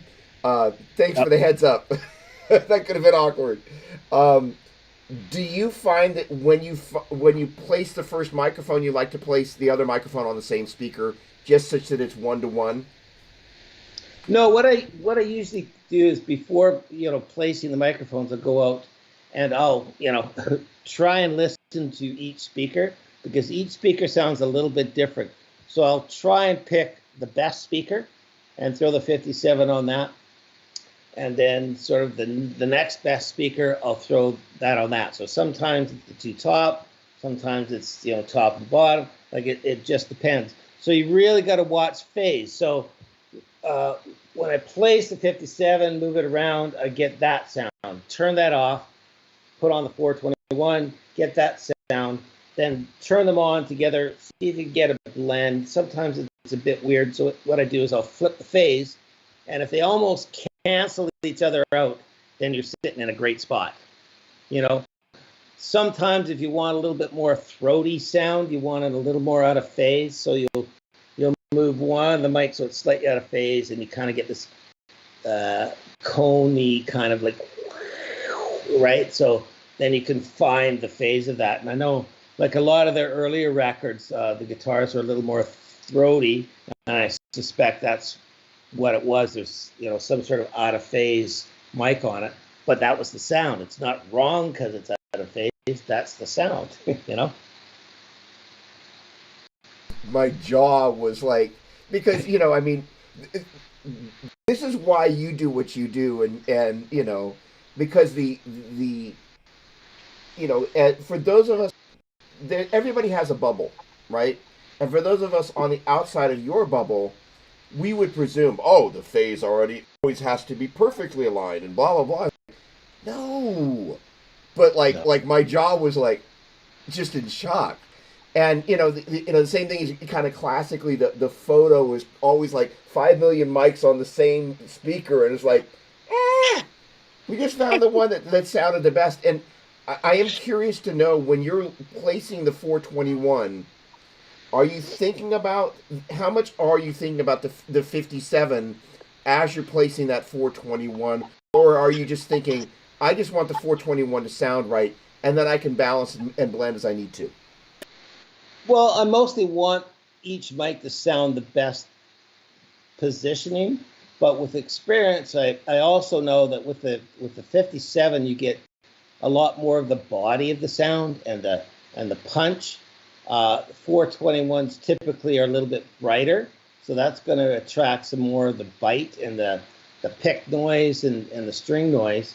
So I do have both in mind when I'm positioning the 421.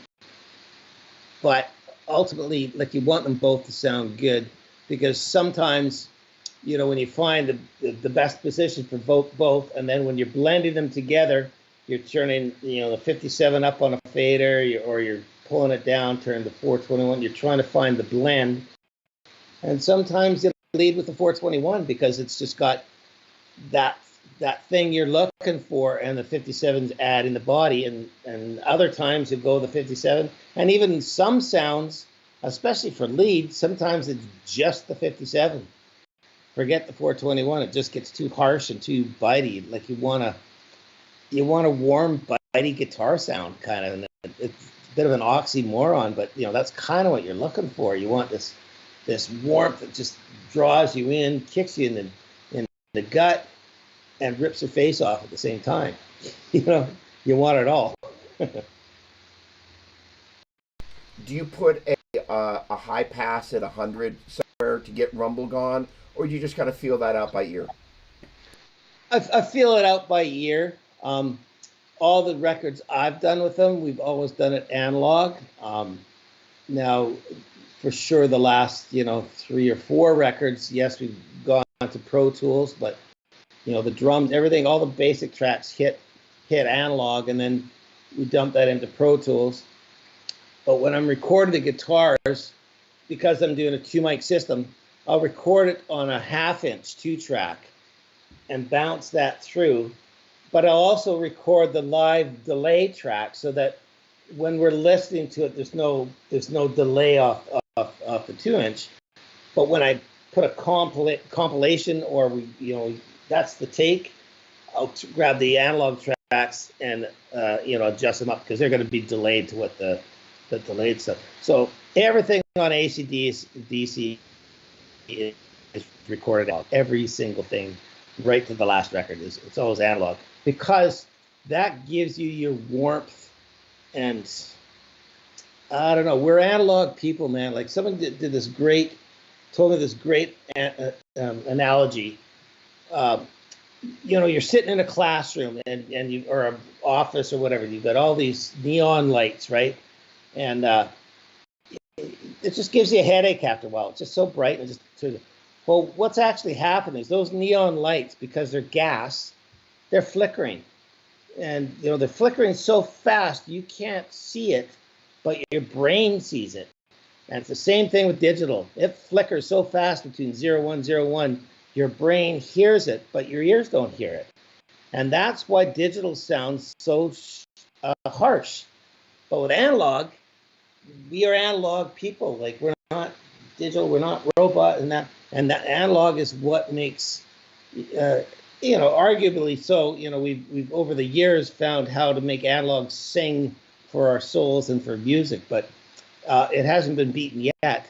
For sure, analog's got a lower noise floor. There's a lot of great things about analog. It's easier to manipulate, but for me, the analog sound, and that's right down to vinyl, is how it sounds best. And to me, that's AC/DC. They were the kings of that sound, and so we've always recorded them analog. Mind blown.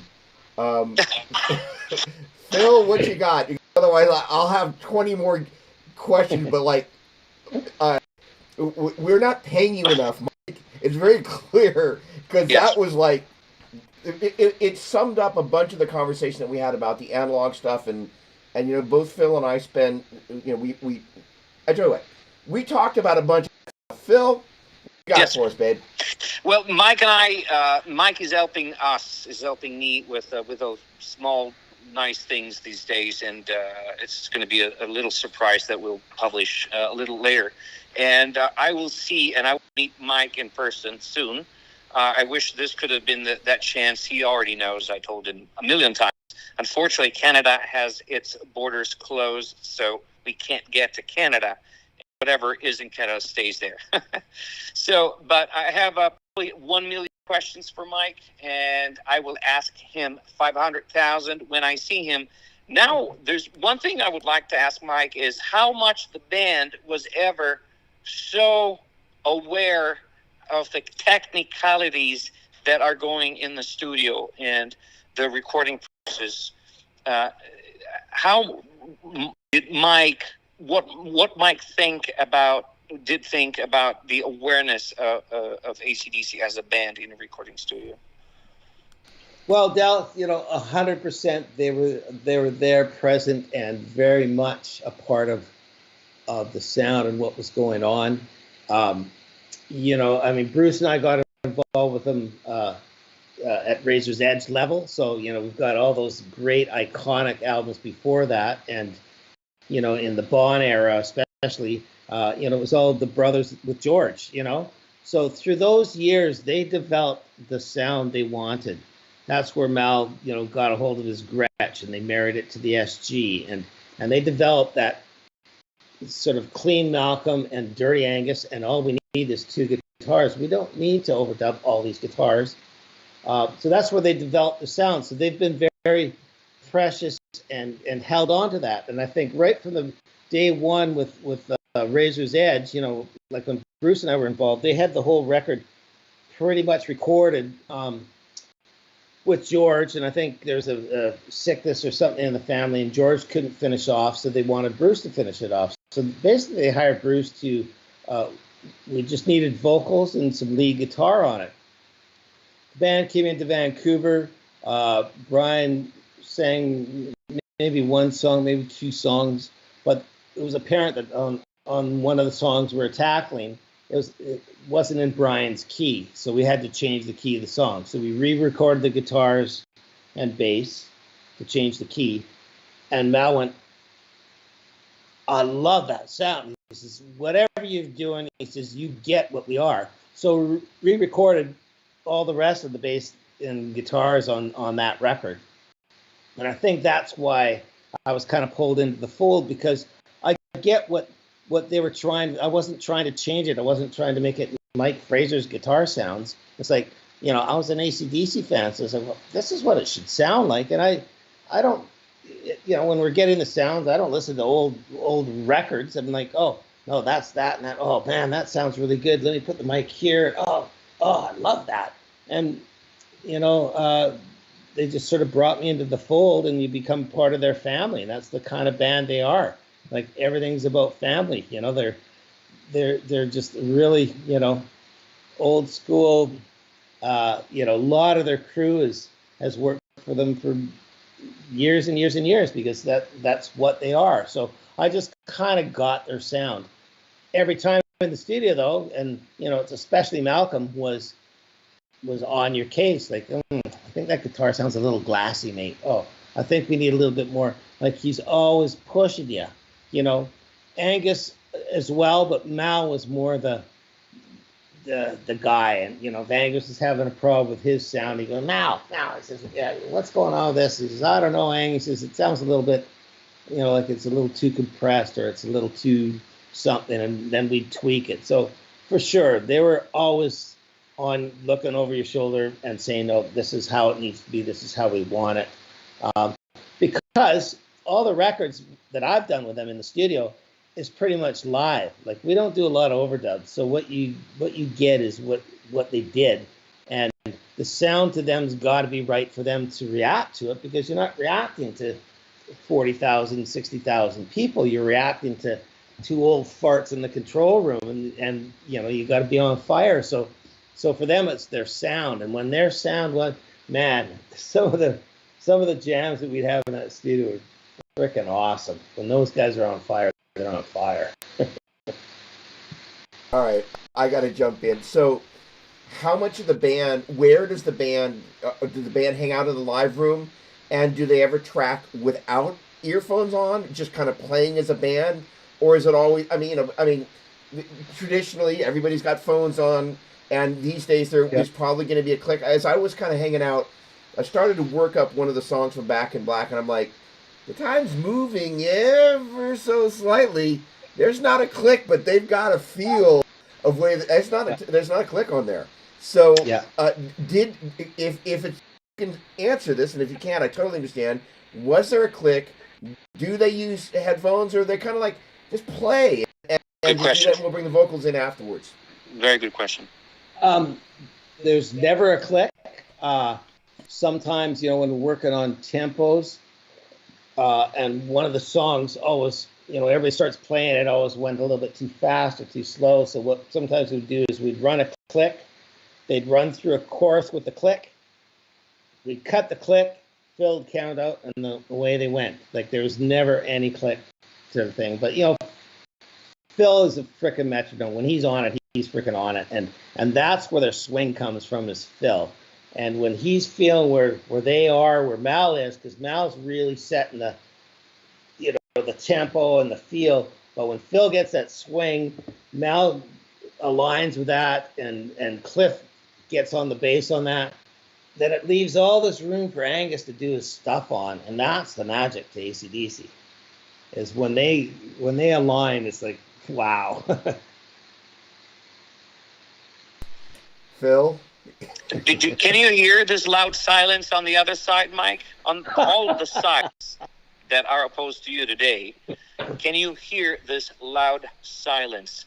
Well, we let me like dogs, but times jaw dropping like this, of course. Let me tell that's you, what Angus said. This, I mean, it's not easy.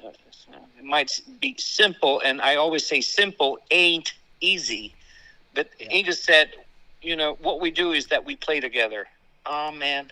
We play together, and we play in the same moment, and we try to stick our notes together in the same exact, I don't even know if it's a millisecond.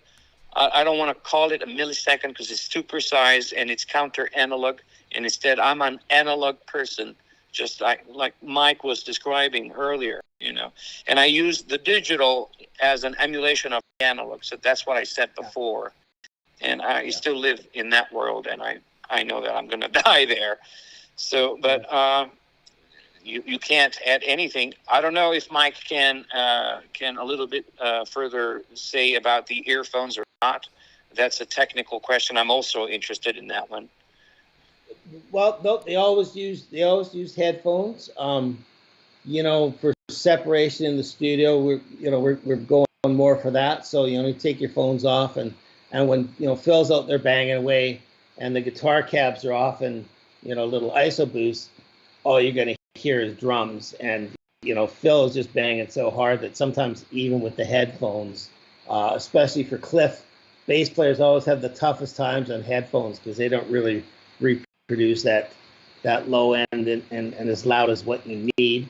But everybody just, they played together for so long, and there's as brothers, and and I'm including Phil and Cliff in there in the brotherhood, that they kind of know, like, even when they're on stage, if you watch some of the clips, everybody's watching Mal, and where are we going? And Mal's in his little corner, and he runs up to the mic and does his background stuff, but Mal was leading the charge, and he was setting the tempo on that, But yeah, it was done in headphones for sure.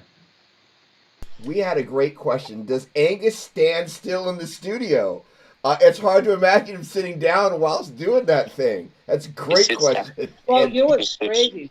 So when we did Thunderstruck, we finished the song, and Bruce had said, he says, "Hey, we need some kind of intro for the song, and we need to get something going." And Ang was going, "Well, hey," he says, "I kind of worked something out." He says, "Check this out." He says, "Okay, cool." So he says, roll tape to me. So Ang lit a cigarette, and he's sitting on one of those high stools. He lit a cigarette and grabbed his guitar and started going,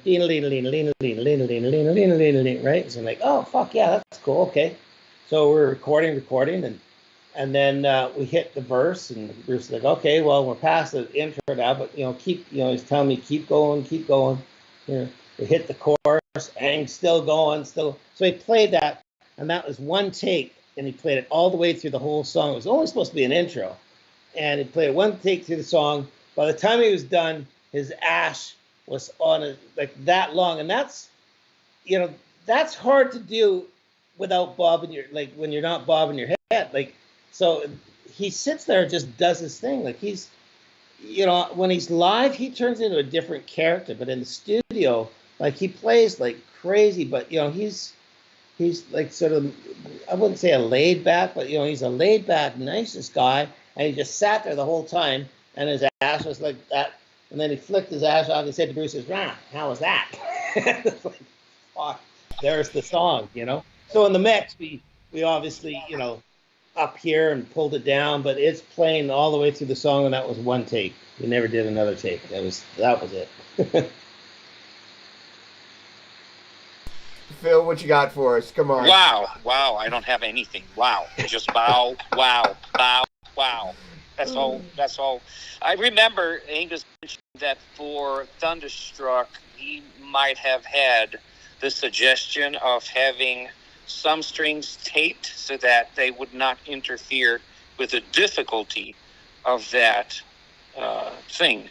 That is so hard to do, and let's please remember that every note is picked. So some people like to go with excess gain again, and I loved when Mike started all of this today saying, "Guys, please remember, AC/DC are rock and roll. This is rock and roll, so there's a sound to rock and roll.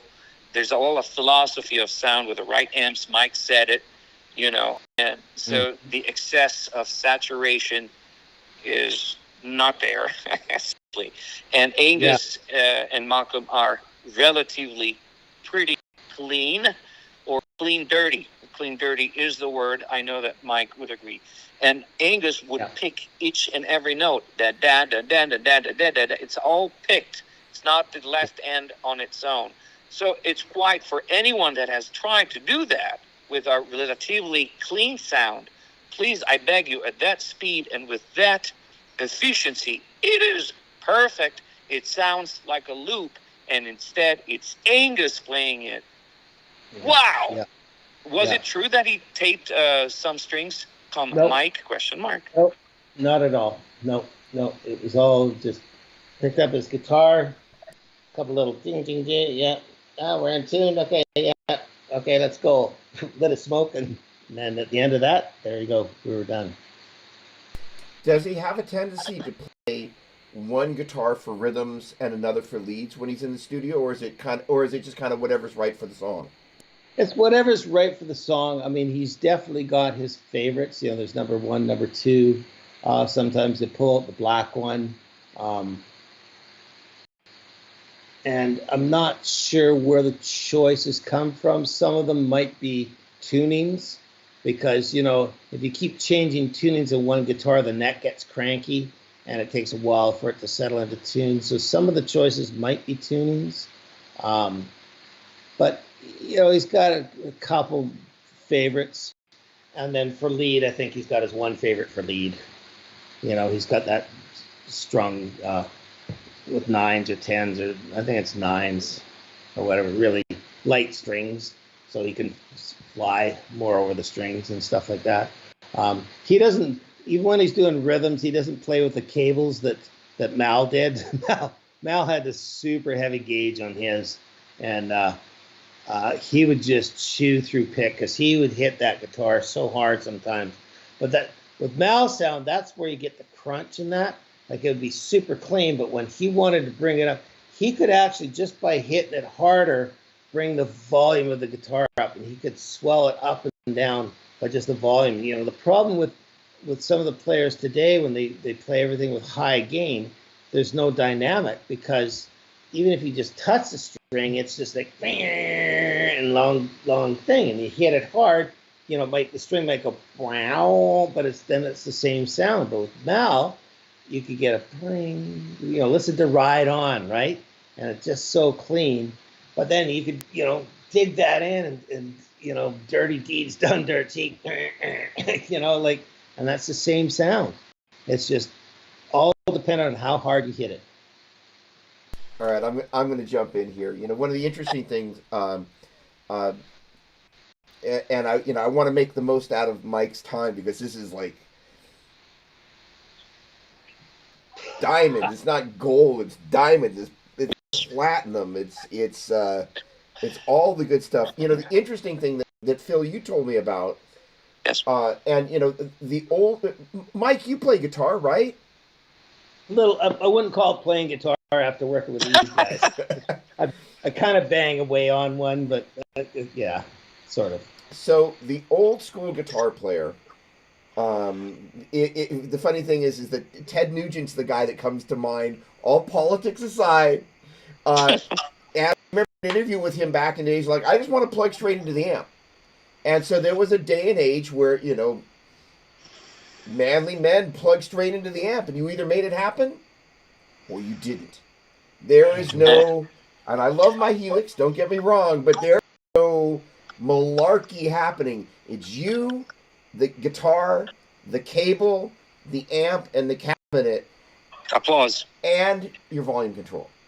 So Applause. the interesting thing that you told me about, Phil, was that 7 is kind of that perfect spot. It's so funny because on this little SG here, that was kind of where I was like, oh, there it is.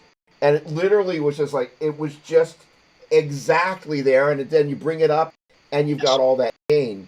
I'm curious, Mike, my question to you is that obviously you have the ability, once you start mixing stuff, to kind of bring stuff up and down. But these guys play so dynamically, they come up and down as a team, so they know what to do. Do you ever just kind of sit there and I realize, you've been doing this a long time, you work with these guys, but are there ever moments you're just like, snap?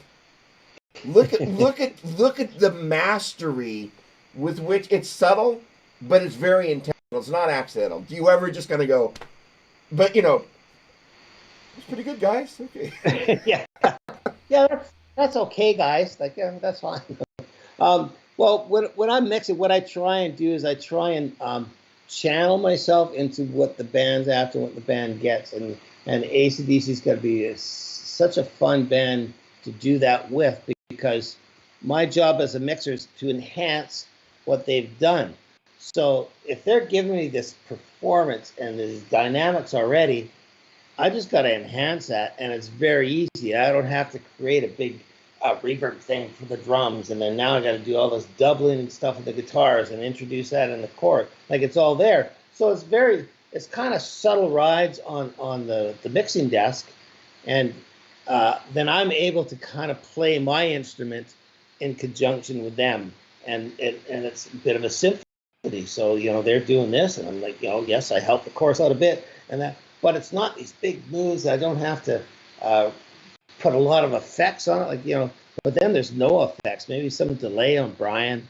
Maybe there's a little bit of reverb on the drums or something like that. But like with this band, it's not really work.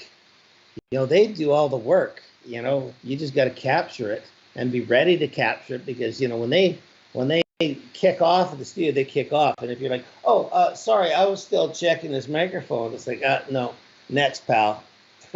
We'll get another guy. You got to be ready for when that happens, because they're pretty patient and they're pretty nice guys. But when they're in the studio and they go, we take a lot of time on a record, but mostly because they play it maybe twice and have a 3-hour tea and smoke break, and then we go and play it another 2 times, and then usually each time it got a little better, and then they would peak, we'd play it one more time, so that take was better. So it's like maybe 5 or 6 takes max, but there'd be time in between takes because they want each take to be fresh.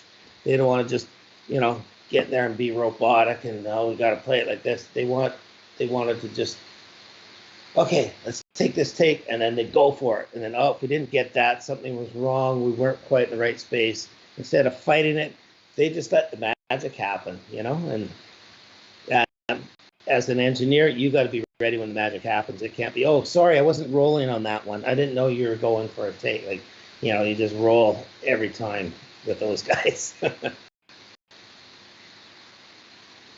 Where do you find tape?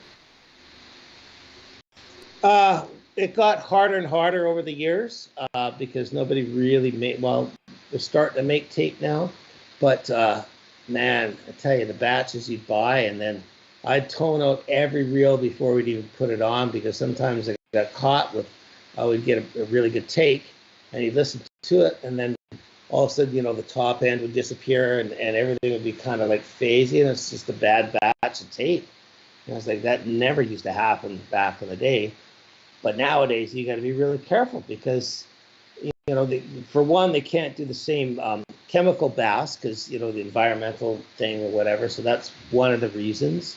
Another reason, it's not a big commodity. So a lot of the plants, you phone in, you order a tape order, they make it there, and then they shut the plant down. Well, that isn't how you get quality. So it's a little tougher for sure nowadays. So you got to, and they wouldn't take bad batches back.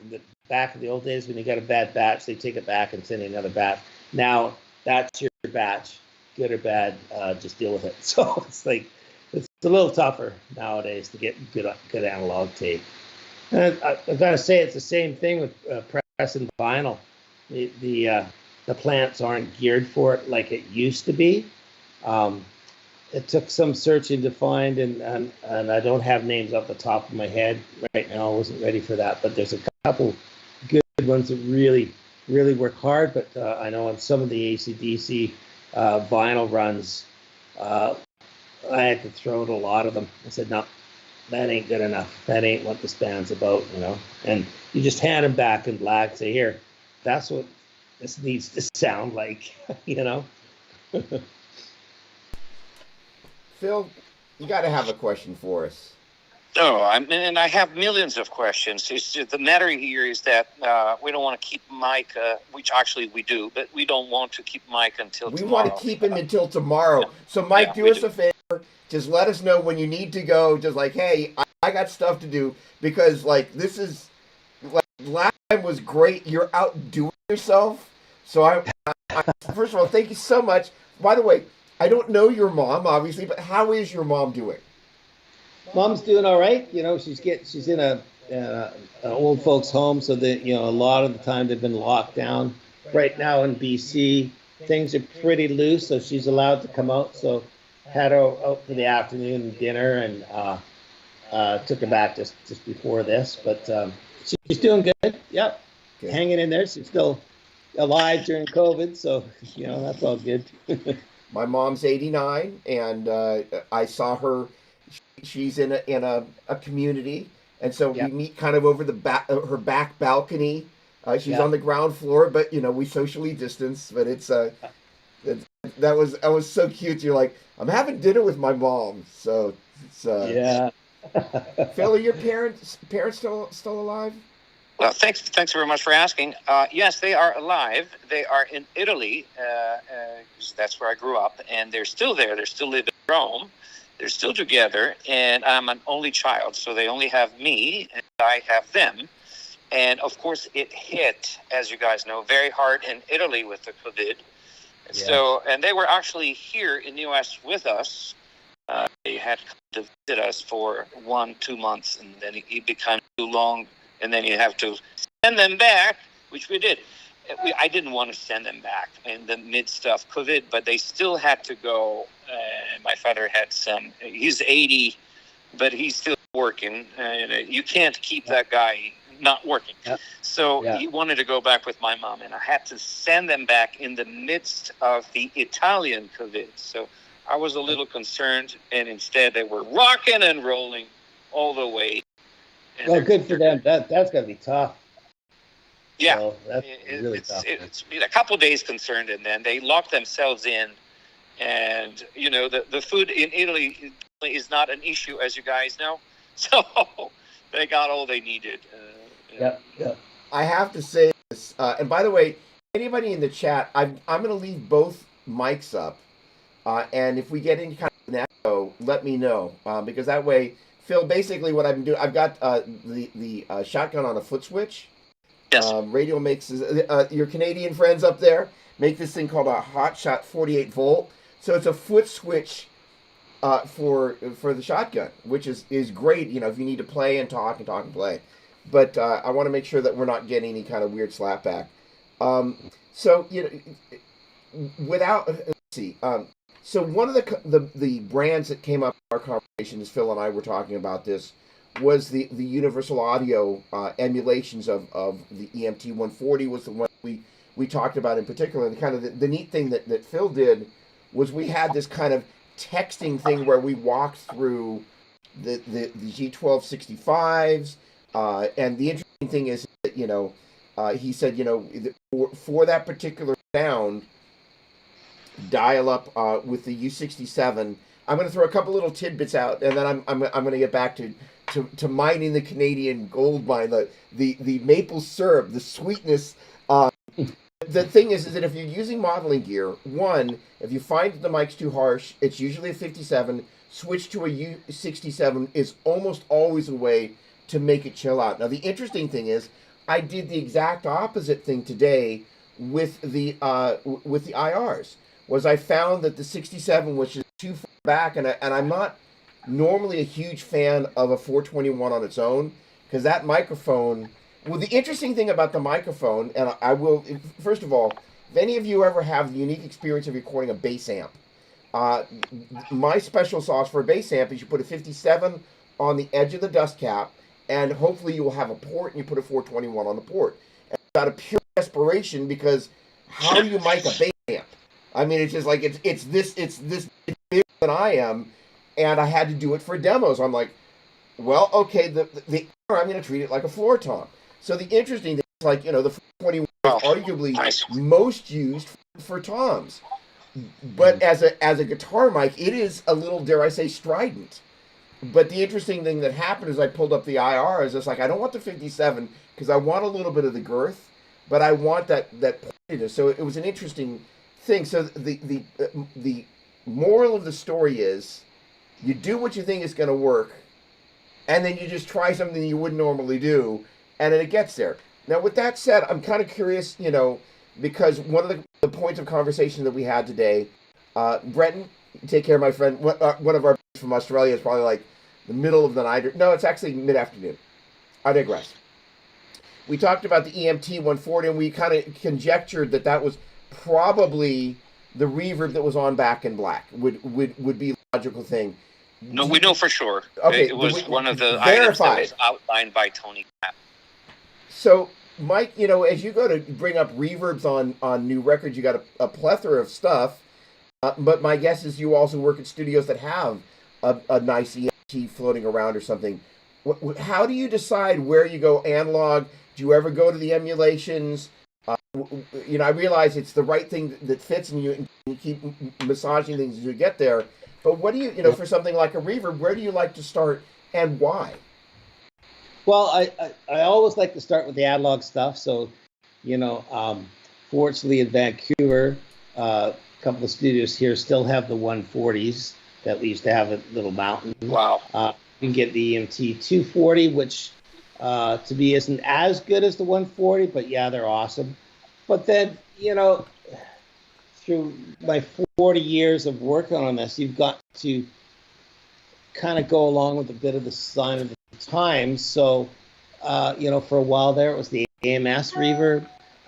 There's the Lexicon, 240. Then there's the 480, the PCM stuff. Like there's so many different reverbs, and then now some of those have become sort of classic reverb sound. So then you got to dig up all the old reverb box and stuff. To me, it's always whatever that project needs. I always found the 140 was great because you could kind of, tailor it to what you needed. Like sometimes you could set it as a really long reverb thing and then gate it for more of that 80s sort of sound. So, I kind of tend to go for that. Problem with a lot of the analog gear is it needs some pretty heavy maintenance. So there's nothing worse than a bad sounding 140 plate that hasn't been maintained.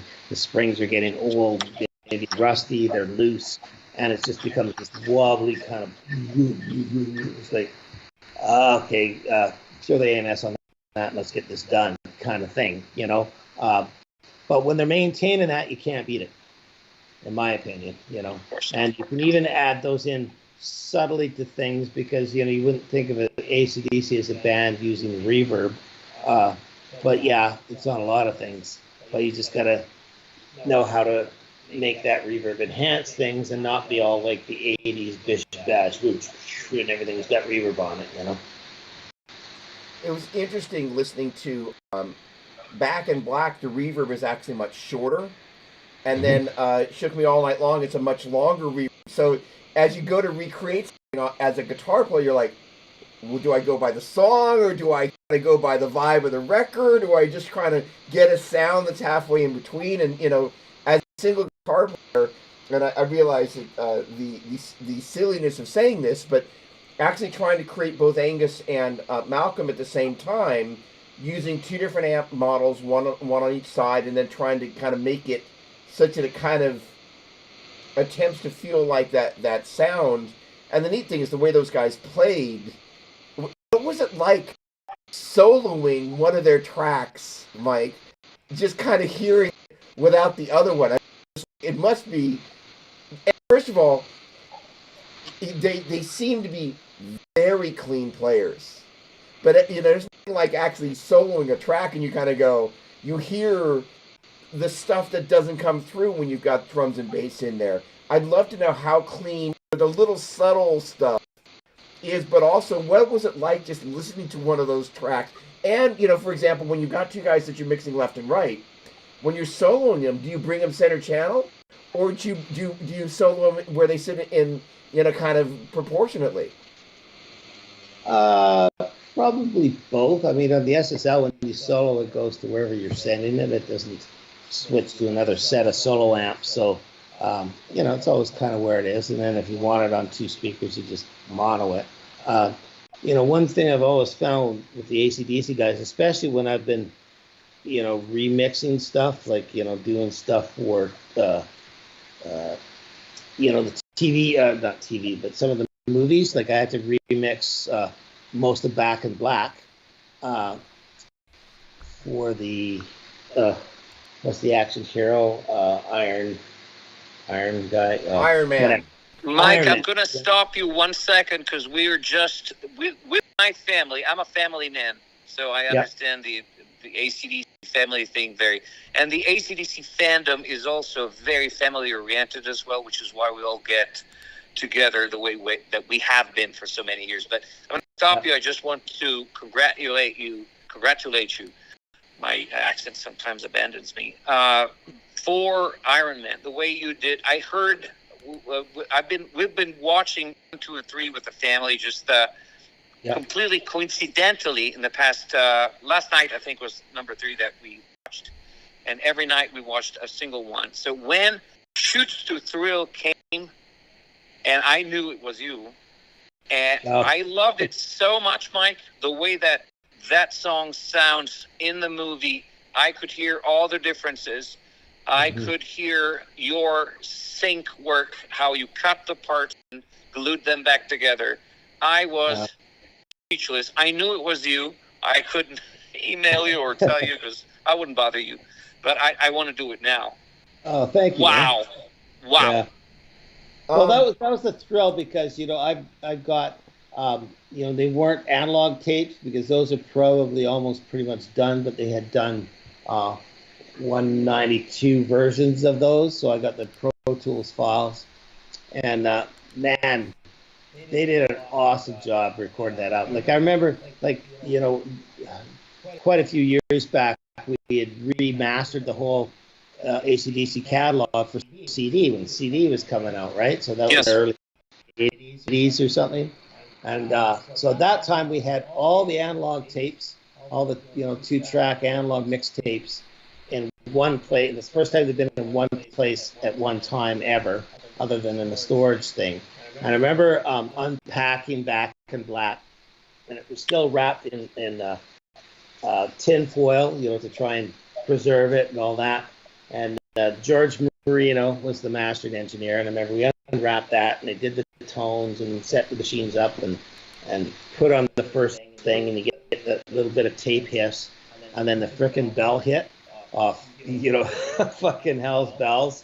And George and I frickin' looked at each other, and I still get chills from hearing that sound because that sound of that record was awesome. Like when you looked at George, it was like, well, what do we do about this? Like, there's nothing we need to add or change. I mean, it sounded so good, and that was so many years later. That tape sitting in a vault and, you know, degenerating or whatever, and it was just holy shit. So for me, when I had to remix some of the Back in Black stuff for that movie, and they wanted, you know, band tracks, and I said, well, band tracks did exist back in the day. You mixed it. You pretty much mixed it manually, and the mix you got is what, like, you either liked it or you didn't. There wasn't like, oh, can we do a vocal up version? Oh, can we do these stems that they do nowadays? Like, that was the mix. So I had to emulate that mix somehow, but without vocals. So, you know,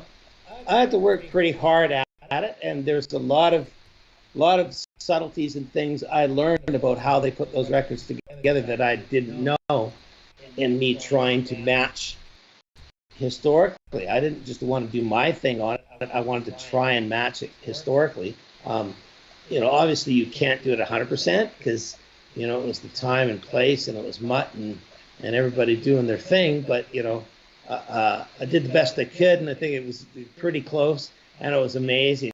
And I got to say, on the song Back in Black, because it fades out, right? And I never did do a copy of it because I'm not into somebody else getting that. But that guitar solo at the end goes fucking crazy. Like, it gets awesome after the fades out. It is insane. I love you, Fraser. I just love you, man. So great. And then all of a sudden the band stops, and that's why they had to fade where they faded. But it's fucking awesome. I love you. That's it. I said it. Slap. This is a funny moment. Because of the way multi-stream works, is that 2 of my channels feed automatically into the chat. And so I just didn't happen to check in on one of them. And there was this guy named Joe Satriani that was posting questions that I didn't answer. And actually is that Joe Satriani, which is pretty funny. So I will share the comments and questions, because we would not want chat have Joe's questions go unanswered. First of all, a comment liking my storm pedal for one, so Thank that's a you. good thing. And then, so Mike, this is to you from Mr. Satriani. I'm sorry, I'm kind of besides myself. This is like It's the the funniest best. thing that's happened to me all day. What's your favorite limiter for guitar? Now, is that an inside joke or is it actually what's your favorite What's my limiter for favorite? Sorry, guitar? I missed that. What's my favorite? What? Limiter. So, like, Oh, I love, so, as I was mentioning before, the Andy Johns presets for the original 11 Ray of the 6. 1176 is my favorite limiter to put on the stereo bus, and I'll also use Andy Johns' lead vocal preset on the guitar, which is kind of a lead guitar dealio. What is yours? Joe Satriani wants to know. well, Joe, my favorite limiter is it's 10 o'clock. It's time to go home.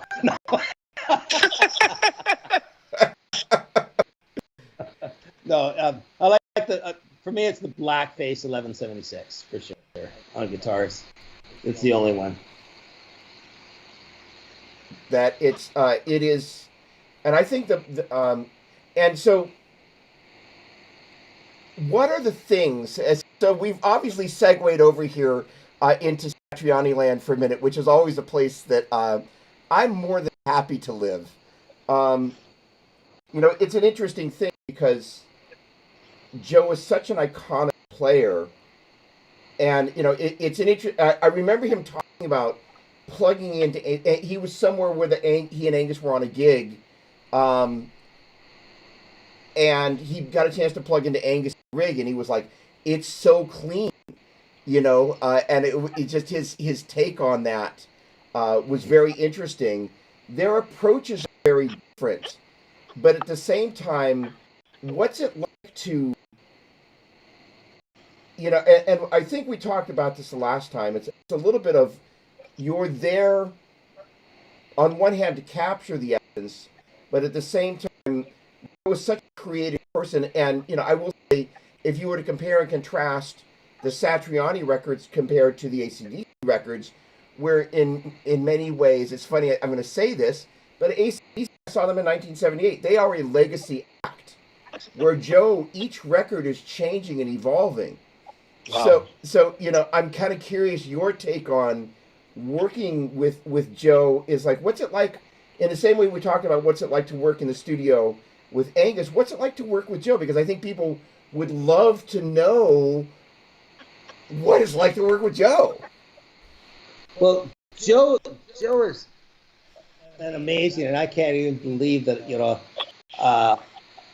I've been credited or I've got a chance to co-produce a record with him because he is such a musician's musician and such a great guitar player that most times in the studio he's out there playing and my jaw I'm going yes Joe, can you play that again maybe. It's like he's just so awesome. But I remember one of the first times that sort of sums it up for me, or Joe and my relationship really sums it up for me is I think it was one of the first records we were doing, and he was throwing down a guitar solo, and I can't remember if it was the first or second take, but anyways, he had done this guitar solo. I was, oh yeah, okay. What do you think? I said that was amazing. Let's just go with that. I mean, I wouldn't even try and fix that up. That was just brilliant. I loved it. It just had everything that I was craving. And he listened back. He goes, oh, yeah, no, he says, I'm happy with that, but he says, we can't possibly use it. And I said, well, why not? And he goes, well, because, I'm playing over a Mixolydian, and that run doesn't, and this doesn't go over that. And to me, as a non-musician and a non-guitar player, I don't even know what Mixolydian is. What's that? Some sort of accordion? Like, I don't know. I mean, I know now, but it says my fans would slay me if I did something like that because it's just not musically right. But to me, being this hacky rock and roller guy, fuck yeah, dude, that sounded more than right. Like, just go with it. And we couldn't, and he couldn't. And him and I have come to such a great understanding now over the years of where he is and where he needs to be, and I try and help nudge him in those directions. But it's really down to him because he is the ultimate master of all that. I mean, to have a solo career, no vocals for many, many years, and he keeps recreating these guitar tones and characters for his records. I mean, I've got nothing but awe to him. There's a lot of pedals that help him do that, amp choices, guitar choices, but really, most guitar players, it comes down to their fingers and how they get those notes and express it out. And I tell you, I don't have any higher praise I could lay on anybody than Joe, because for what he does. And then he does the Chickafoot thing where he just wants to be the rhythm guitar player, and it's like, oh my God, like one of the best rhythm guitar players ever. So, like, Joe, what can't he do? All right, I have to jump in there, and so I texted Joe to answer your question. We gave him curbside concierge. Yeah. So Walter is still there, but I think Walter, in any case, he said something like we're back here in the basement. But the thing about Chickafoot, first of all, I studied with Joe for 3.5 years, and people, they hear the lead guitar and they're like, okay, it's easy to fixate on that for very good reason. His intonation, his time, his melody, his playing. I mean, it's just like, it's all of that stuff. And he was just as good when he was 24. When it was just like, and like Eddie was 24. 24 is an age where they either have it or they have to wait until they're in their 50s to attempt to do whatever it is. Which I'm fine with. Round of applause. Very true. It's true. But the thing is that, I saw him when he was in the Squares, and just an amazing, the thing about Chickenfoot is you watch him play, and you see Keith Richards.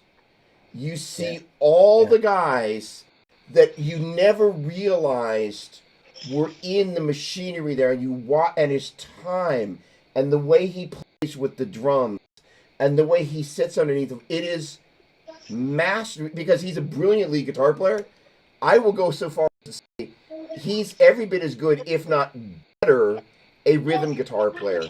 Because Keith Richards is the greatest rhythm guitar player on the planet. His time and his groove and where he sits, waiting on a friend, just like all the, and just a constant. But to watch Joe's delivery, it's staggering, and he does it flawlessly in real time. It's staggering. Yeah, I will agree. And isn't it funny? Like, there's a common thread we're hitting on here that all these great bands, Stones, AC/DC, Satriani, whatever, has to have a great rhythm player. All these kids who all practice their leads and want to be the fastest gun ever. And it's like, no, learn how to play rhythm. Learn where the groove is and the tempos. Pick your tempos and where your groove is, and that's what makes a song, to me. Thanks for saying it. Thanks for saying that. Just that.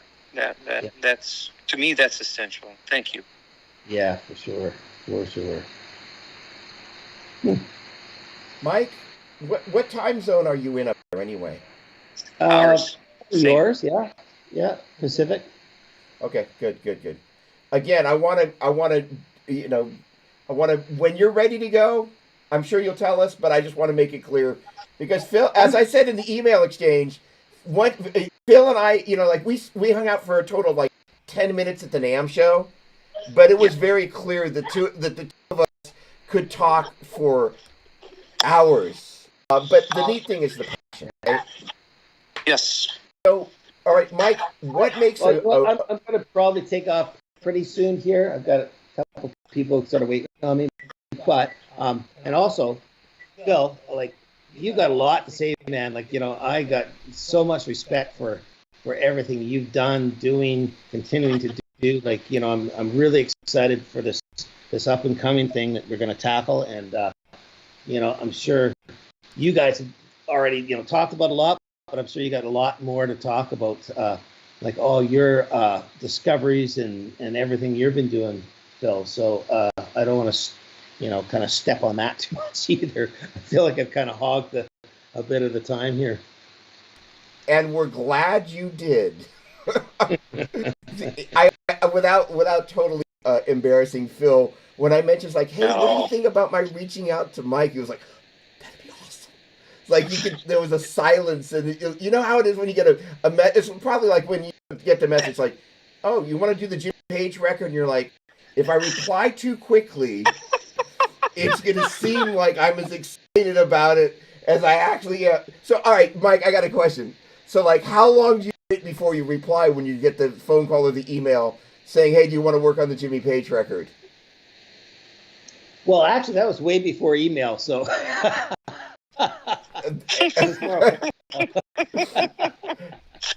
Oh, that's so funny. How quick can you hit the roto dial on your phone to get back to it? You probably don't even know what roto dial is. The funny thing is I was thinking about, most of the people watching don't know what that is, but I was thinking about, you could show a picture of a phone and there would be those of us that would remember those and how quickly you could dial. I don't know about you guys, they used to give away tickets, right? On they had a thing called radio that people listened to, and they would play new albums. And so the album would drop and you'd be listening and they'd give away tickets to the concert or something. So you'd be trying to dial with the rotary dial as quickly as you could. And then when they had the touch phone, you were like, this is amazing. And then you could have a redial. That's right, yeah. Well, what I always thought funny with the rotary dial, so the people that don't know, like when you hit 0, you had to go all the way around and then they had to click all the way back around before you could pick another number. So the emergency number they pick is 911. So, somebody's dying or having a heart attack, hit 9. 9. 1. It's just like, why wasn't it 111? Oh, my word. Oh, this has been great. Yeah. Well, Mike, Hey, thanks for throwing this together. Like, I jumped on this one because Phil and I are, funny enough, have been emailing and going to, shortly be working together. So when this sort of came up, I'm like, well, of course. Hell yeah. What better time to do this now? Because, him and I are going to collaborate on something coming up. And what a, better sort of introduction to that is to sort of, have a chat together about things and about a common great band. So thanks for having me.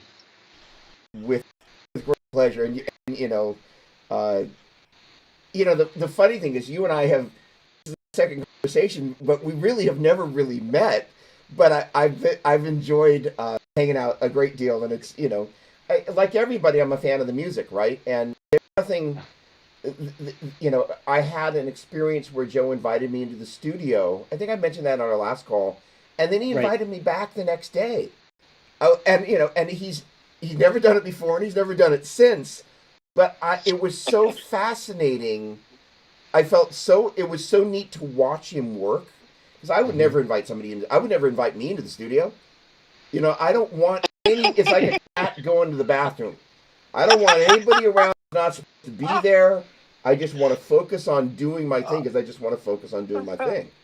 It was so neat to watch him work, and to just kind of watch the process. So it's been really a pleasure. And tonight was, such, it would have been inappropriate in our last where we were basically you, Kuniverdi, and I. It was a Satch call. So it would have been inappropriate to go down the Angus road, as tempting as that might have been. So this has been, AC/DC is one of the most iconic bands. You missed a bit before, where it was the first stadium concert that I went to in 1978. They had, Bill Graham did these things called Day on the Green. And the bill was AC/DC, Ted Nugent, Aerosmith, and Van Halen. Aerosmith headlining, and Pat Travers. So it was literally Van Halen and AC/DC's first U.S. tour. Yeah. Uh, Wow. and it was just, and those guys just crushed it.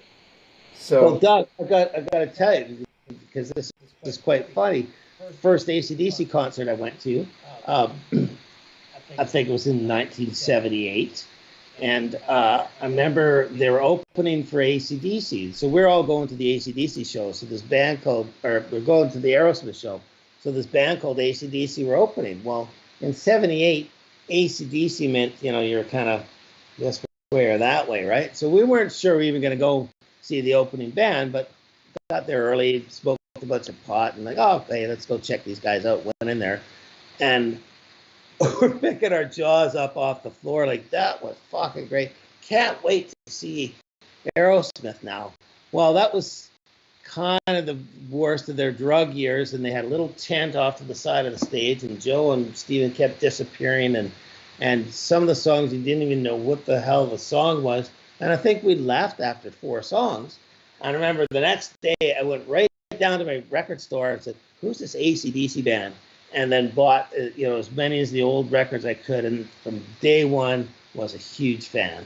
Like, damn. And then it wasn't until like way years later, and somebody say, "Oh, yeah, what was the first concert you saw? This and that," and then I'm kind of figuring it out, like, holy shit, that was the Highway to Hell tour, and I saw Bon Scott, but it never, that time I didn't realize I was seeing Bon Scott. It was just this great frickin' band, and wow.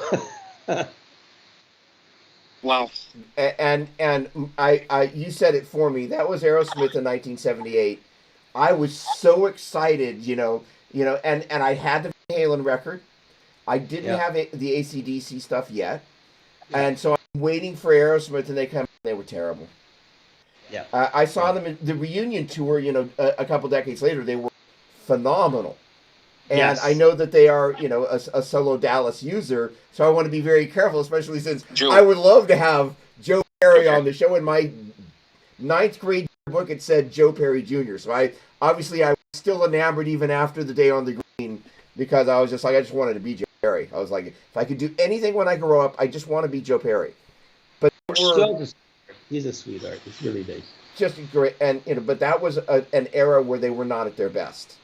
No. Um, And I'm so glad they It's a fact. straight for them, Very much so. And the cow and I one of my before we let you disappear into the Canadian whatever it is. Well, I don't know if you guys ever saw Cal Jam 2 Draw the Line.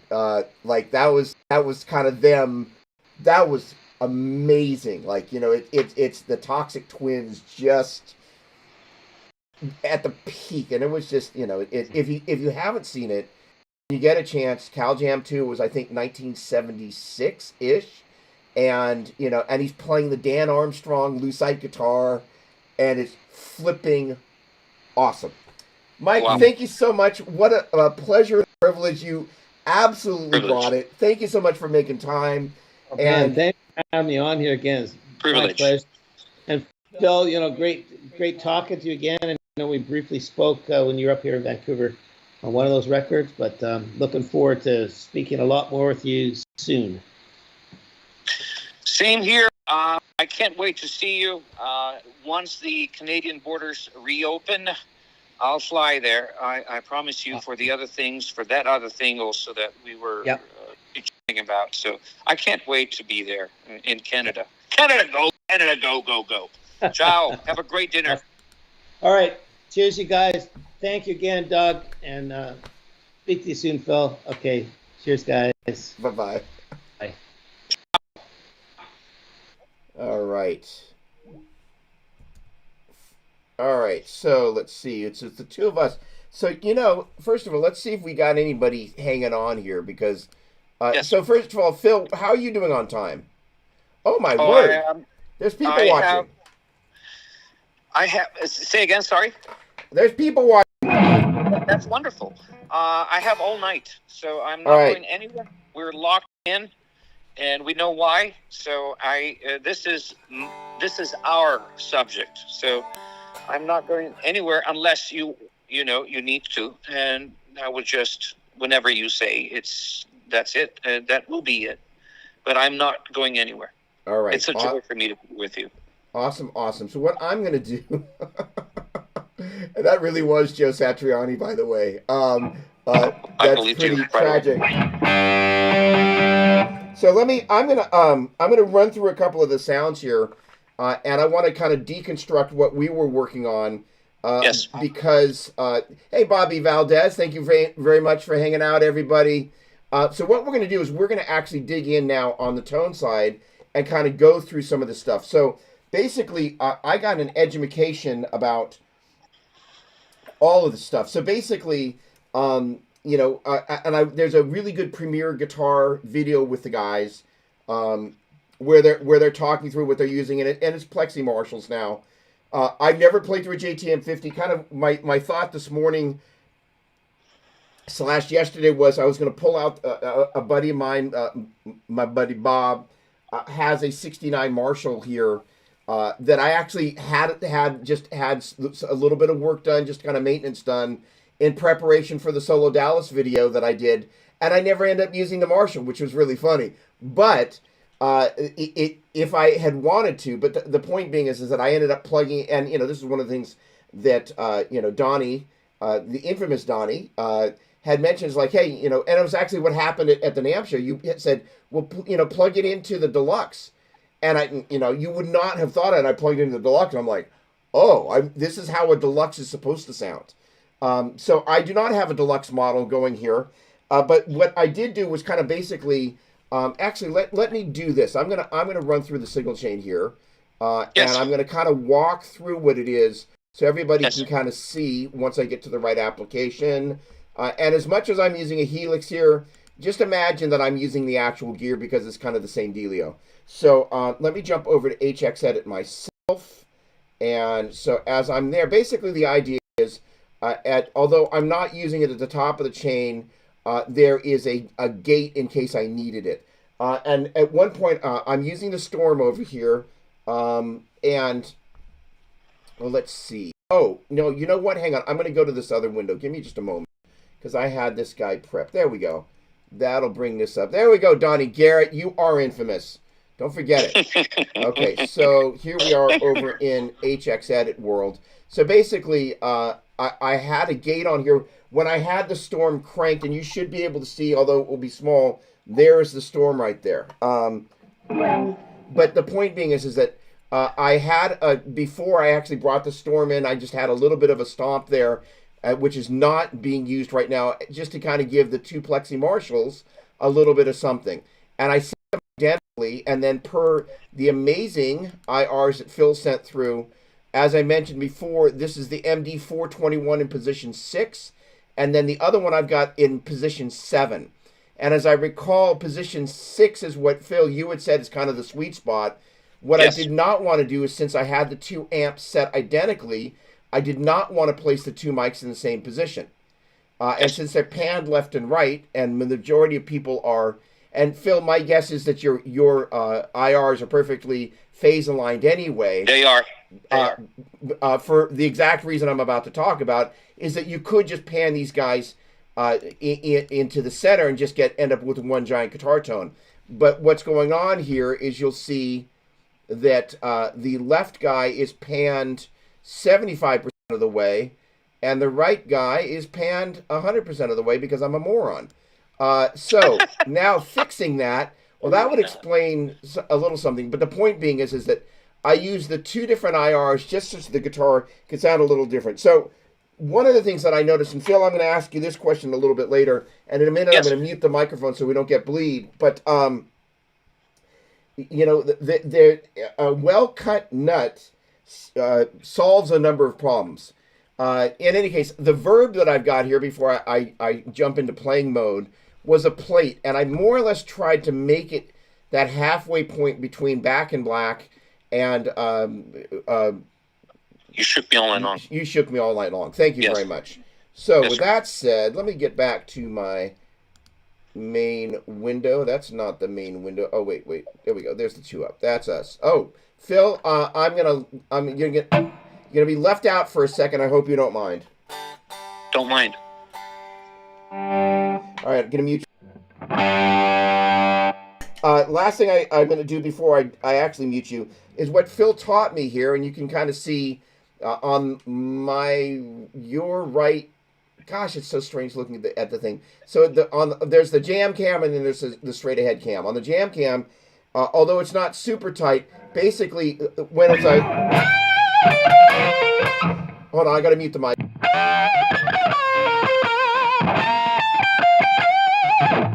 So when it's in full Angus mode, it's the volume control all the way up, and obviously I'm on the bridge position.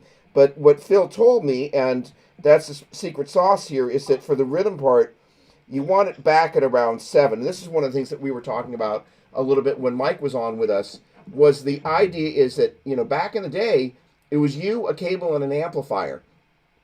And it meant that you had to use your volume control as a boost pedal, basically. So it meant that when you wanted to clean things up a little bit, you would actually roll the volume control back a little bit. And Phil hit me to the fact that in SG world, that sweet spot is a 7. So I'm going to attempt to play this. And that open B string on this thing, let's see if I can do it without hitting that. No promises, though.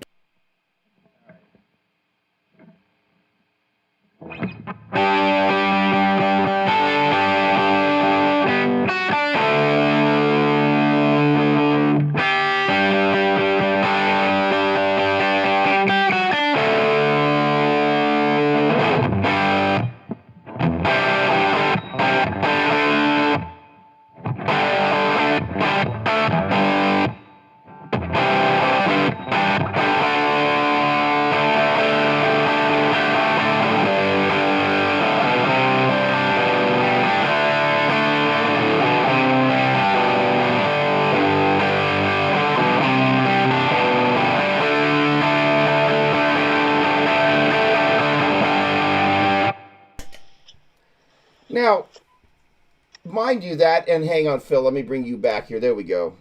Oh, hang on. Let me bring you back here, Phil. Considering that's a Helix, it's ballparkish. And so the neat thing is we had a lot of fun putting that together. The interesting thing is I don't think I've ever run a stomp into the front end of the Helix. And arguably, I might have had a better result, although I was very happy with what I got, putting in a loop and putting the loop at instrument level such that it is at the approach. All right, let me back up a step here. For those of you that I'm now speaking gibberish to, basically there are two types of levels that you would be running at in guitar and amp world. There is instrument level, which is basically the level that you plug into the front end of an amplifier. And then traditionally, if you run in an effects loop, quite often it's going to be at line level. And back in the days, guitar players thought it would be a very clever thing to start taking studio gear and bringing it into their live rig. So this effects loop thing, which actually I think Orange actually was the first amplifier with an effects loop. That would be Cliff Cooper. But the idea is it allowed you to put this thing after the distorted preamp as opposed to before it, because it sounded like, in most instances, poo-poo, to have your delay go into the front end of it. And the thing is, so there are two sides to this thing, is that if you put an instrument level effect like a stomp box in your effects loop, quite often you'll brown it out. That is to say, it just can't handle the input. And so one of the thing that a cool little trick, and sometimes you can get away with it as long as the level's not too hot, is putting a Boss GE7 in the effects loop. So we kind of did something similar to that, where what I did, and let's see if I can get to it easily, and there's no promises here, because when I'm in the UAD, oh, okay, hold on, analog to insert 2. There we go. Hey, not bad. So there's the Neve 1081. And so basically what I did is I brought an instance of that up on each of the two different channels of, basically I'm running a virtual console from Universal Audio called, wait for it, console. And so the idea is that I put, it's interesting, I actually put basically a high pass filter. If I'm reading this right, and honestly, I could have it wrong, but I think I basically high passed everything 115 above. and then I created a little bit of a bump at Phil was like, hey, you want to put something maybe around 1200 or 1600, so I did a little bit of a bump there as well. Everything else is kind of as it was out of the box. But what this enabled me to do was add just a little bit of air on top. The interesting thing is that's not really where you hear before. One of the things that we were talking about was the attack of the pick and all of that. That's kind of above a lot of that stuff, but it adds this air. Phil, how would you describe having it way up there? To me, bringing the frequencies up there, is that what you meant? Yes. Yeah, usually that's what they refer to, bringing air, and so adding that air up there.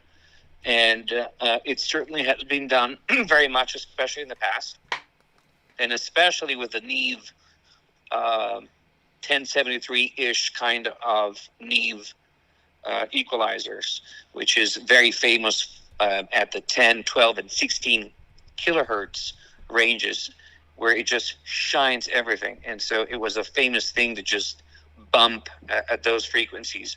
Even lower at the 3.2, 3.3 kilohertz, it's another way many people use that as a trick on Neve related equalizers, to shine a little bit and bring up the stuff there. But on the higher frequencies, usually is that what they call adding air at those frequencies. So absolutely correct. Did you suggest the 1073 or the 1081? Because I suggested the 1081 because that's what was used at Electric Ladyland in New York. That was the mixdown studio that was used by Tony Platt and Mutt Lange to mix down Back in Black. So Back in Black was recorded at Compass Point Studios in the April, May, I think, of 1980. And it was recorded on MCI 500. That MCI 500 was pretty much the precursor of the Sony 4000 kind of console. And I studied the MCI 500 as part of my Back in Black research project. I did study because, Doug, I wanted to see what were the particular, in the words of Tony Platt, EQ points that the MCI 500 had, because I knew that they had been playing with some EQ during tracking. I just knew that. So I had to study all that in order to figure out what I could do, what my options were. So some of the work on Back in Black for the guitars was done in doing tracking, and some other work was done, of course, doing the mixdown. And mixdown, again, they used 1081s. So let's back up a step, because I want to make sure. First of all, let me hop in and make sure that my chat is not. We've already missed Joe Satriani, so he's that is the funniest point of the night. But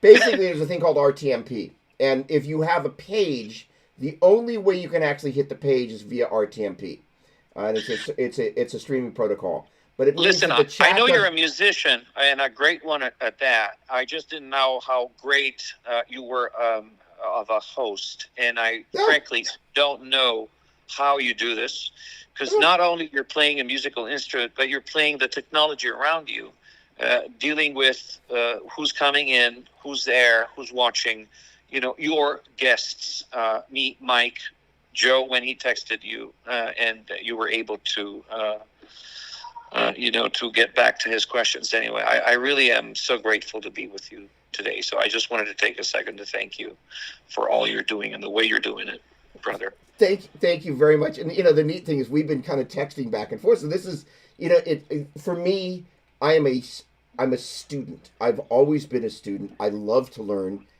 So first of all, thank you very much. Really, really appreciate it. I work very hard. I know you do. But I saw you. Yeah. I love what I get to do. So the neat thing is I don't know, what it is that I'm preparing to do. Like if I'm in school, I don't know what happens when I graduate, But the neat thing is that it's this marriage of technology and music and people and passion, and that's a great place to be. And people get I mean, like the downloads that people got tonight. It's just like it's just like to hear Mike just going, here it is. I mean, it's basically like you didn't have to sit through all the cigarette smoke. Good point. Or the hours between takes. We got the cream of the crop. Yes. And I would still take those hours. Oh, yes. Hours and the smell of cigarettes in the studio. I would take it. That's right. Great. So the interesting thing is that I have. So let's talk a little bit about the technology and what we're trying to do. Yes. So basically, in having watched the Premier Guitar rig rundown, kind of it's a bunch of old plexis, non-master volume Marshalls, and those amps are work. Like, it's an interesting thing is that, one of the things about, as I attempted to, I just didn't have time to actually pull together an entire kind of little AC/DC song. But let's see, I think this is mapped through. So I'm going to mute the mic for just a second. Just take a listen to this. Just one sec. It's not perfect, but it's close.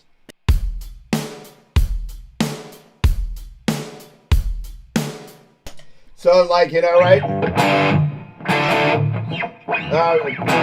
Right, in the right key, right. Sorry, I knew something.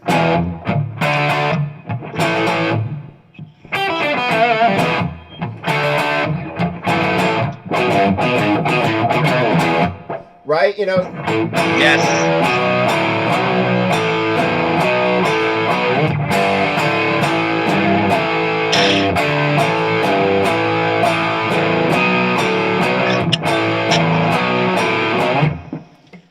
In the ballpark. I had the mic up. Oh crap! That meant it was totally distorted. Yep. Any case, so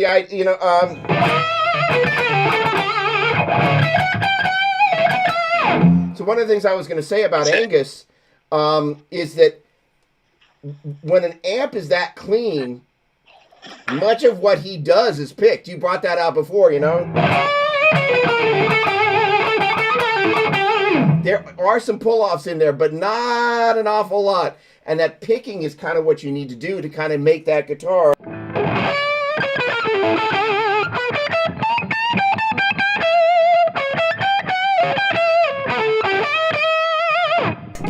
And then there's a vibrato. So I love your vibrato. I love your vibrato. You nailed it. I stole it. I didn't, but thank you. So did I. And there's some Kossoff in there too. So my question is, same. Have you ever heard Angus talk about Koss? Yes. Because that vibrato, it's uniquely Angus's, but yet at the same time you're like, there's some Koss in there too. So for those who don't know, Paul Kossoff was the guitar player in Free, which was actually, hang on, I'm going to indulge myself. Let's see how I do.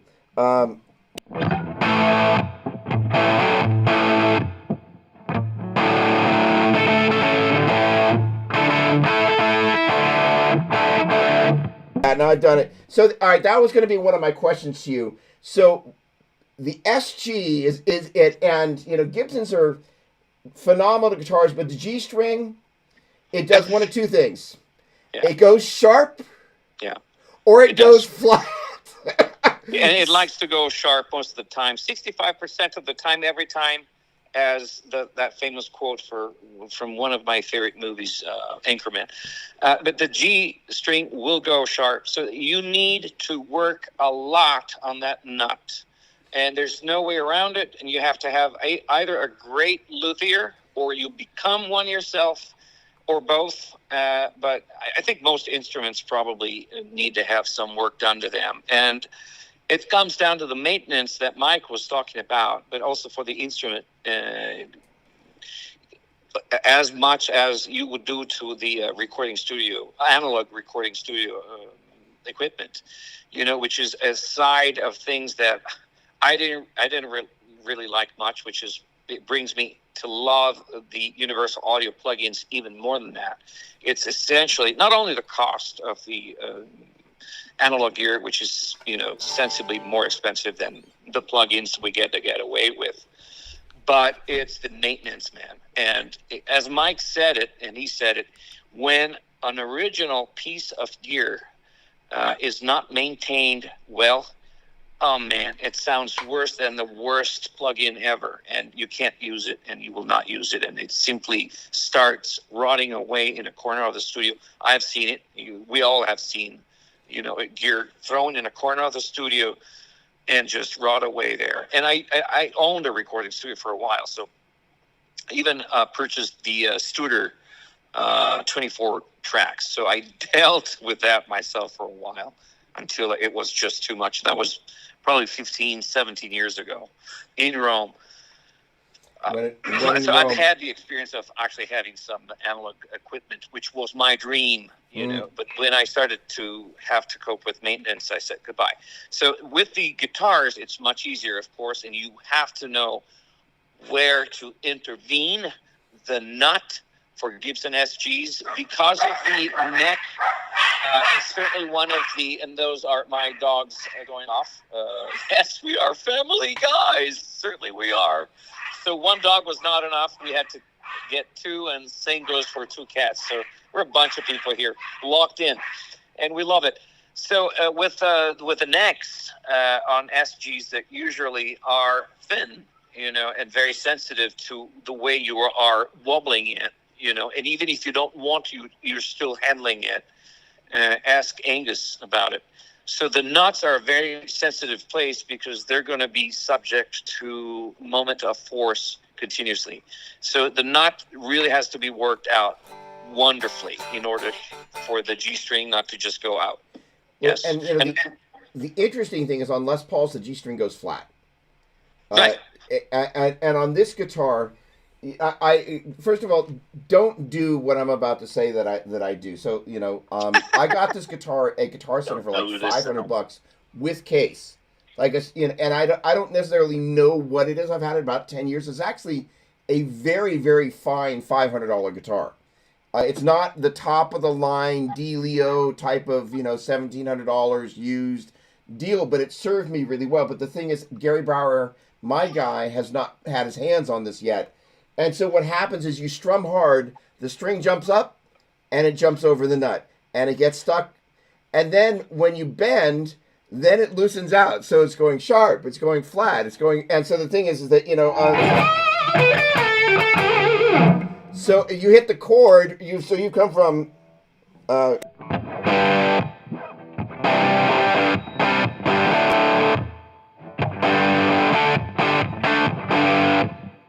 So now the G string's gone sharp, and then you go to bed, and then it goes flat, or it goes to one direction or the other. So, it was an interesting thing. So I made the mistake, and I found that it made the guitar much more sensitive.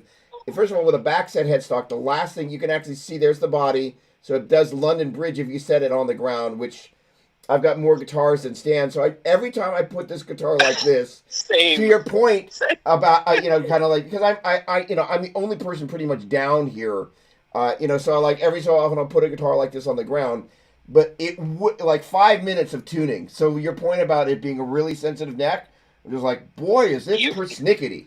You're so my kind of people. Just for the record, so you are playing and sounding the way that you are on a $500 SG, whatever the brand is. It is a Gibson, but thank you. Excuse me if I bow down or go down. I never got that one right, for a second, because you're sounding like that, playing like that. Sorry, playing and sounding that way with that particular instrument. All right, thank you. Done. Please continue. Carry on. Thank you. Well, the funny thing is that I've had the pleasure of hearing your sound clip, so we could. I forget. Please, anybody that's on the chat here, please forgive the moment of mutual admiration. But the other thing is, first of all, you sound great. It's been great listening to you play the solo tracks. And the other thing is like, just so you know, I have major gas watching your Instagram posts. I'm just like, it's just like because I have one SG in the house. So like and it's more than enough. Every one of these guitars is a flavor, and so yes. The interesting thing is that and that was like that Telecaster that was at your booth too. I was like, oh, like I don't have a remember you like that one. Yes, sir. Oh, would like is like. I mean, I remember. I mean, how many people remember a guitar they played at NAMM? But I was like, oh, that guitar. Oh man, love you. Yeah, no, that's So, sorry, we digress. So we're teaching. All right, getting back to Yes. the teaching mode. The idea Yes. is it's a paraplexy. So I'm trying to capture the vibe. How do you make it sound when instead of it being one guitar and the other? How do you make it sound like it's the two guitars? So the idea is that using the same amp, which I wouldn't always do, but the idea is using the same amp, panning it when I get it right, hard left and hard right, using a little bit of verb, and the verb adds a little bit of modulation, so there's this little bit of swirly stuff happening, and then using the slightly different IRs makes it so that they basically, as I like to say, and I'm sure Phil will know exactly what I'm talking about. Yes, I do. The things open and close a little bit differently. Yes. So for those of you that are not indoctrinated, let me back up a step. And there was a question. So this will be a great place to start. So JR was like, so having a Marshall amp with a master volume is a bad thing to get the Angus tone? No. No. And so there's a guy I almost invited on this. And Phil, have you met Jeff Slingluff yet? I don't think so. I don't think I did. So Jeff is the guy behind the Waza tube amp expander, amongst other. I heard great things of that. Yes. It is phenomenal. Yes. And again, I'm a UA guy, so the aux is equally phenomenal, but yes. they're different Yes, creatures. yes, The thing yes. about the Waza tube amp expander is it has more variation in terms of the reactive power amp load as it relates back to the amplifier. Yes. It's a different thing, but what you don't get is you don't get the UA effects. So to be able to in a live setting have an EMT 140 that was the EMT 140 at the plant. It's just like that. But sorry, we're geeking out here. So I'll just warn everybody now. So what the Waza tube amp expander? This is one of the neat things. Is like, let's just say you go to eat sushi, and the first time everybody eats sushi, I'll try a California roll. All right, maybe an unagi, and then sooner than later you're like, oh, I had some yellowtail. And I had some, I had whatever the white tuna is, and then I had some red tuna. And after a while, you understand the subtlety. So the interesting thing I was at the NAMM show, and Jeff's playing through the thing. I'm like, it's got an SD 3000 model in it. So each one of these things has a signature. And so kind of the moral of the story, try to pull this thing back down to earth, is that everything has a little bit of a place where it fits into the signal chain. So the Waza tube amp expander, what it does is it enables you to open up your amp as loud as you want to and get the power amp. Basically, a tube screamer is like an overdrive. It's the tube screaming. People think of a tube screamer, they think of the front end distortion that you get. Doug, I sent you hold on, some text just came through. Somebody just texted me. I bet that was Joe. Hang on. Let me see if Joe texted me. No, he hasn't texted me. There we go. Hang on a second. That's hilarious. On a live stream. That was not Joe. So in any case, that's totally hilarious. So everybody can see the text coming because it's above your phone. So the thing about the Waza tube amp expander that was great at one of the guitar camps, they've come to a couple of the guitar camps, but they brought one of the ones in Los Angeles. They brought a kind of a JCM 800 is really meh. And I apologize if I insult anybody, but in the world of Marshall snobs, I love the JVM 410H. That's my amp. And I haven't had the courage, and if he's listening, I haven't had the courage to ask Joe if I could borrow one of his. Because I really, really, really, really want to play the JVM 410JS. That's an amp that I am dying to get my little mitts and fingers on. Oh, Peter Green, yes, Walter Gross, absolutely, Peter Green. So the point being that when I heard what they do with the JCM 800, they just kind of the power amp section of a Marshall hasn't changed that much. And so what was neat was to actually just kind of go, they just sounded like an old Marshall.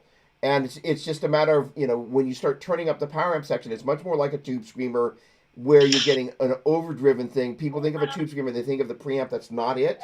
a distortion pedal is much more like multi-level distortion that you get when you start tweaking with stuff. In any case, the each one of these pieces is a layer in the sound, and but their importance, just in the same way that I'm going to go back to my sushi analogy.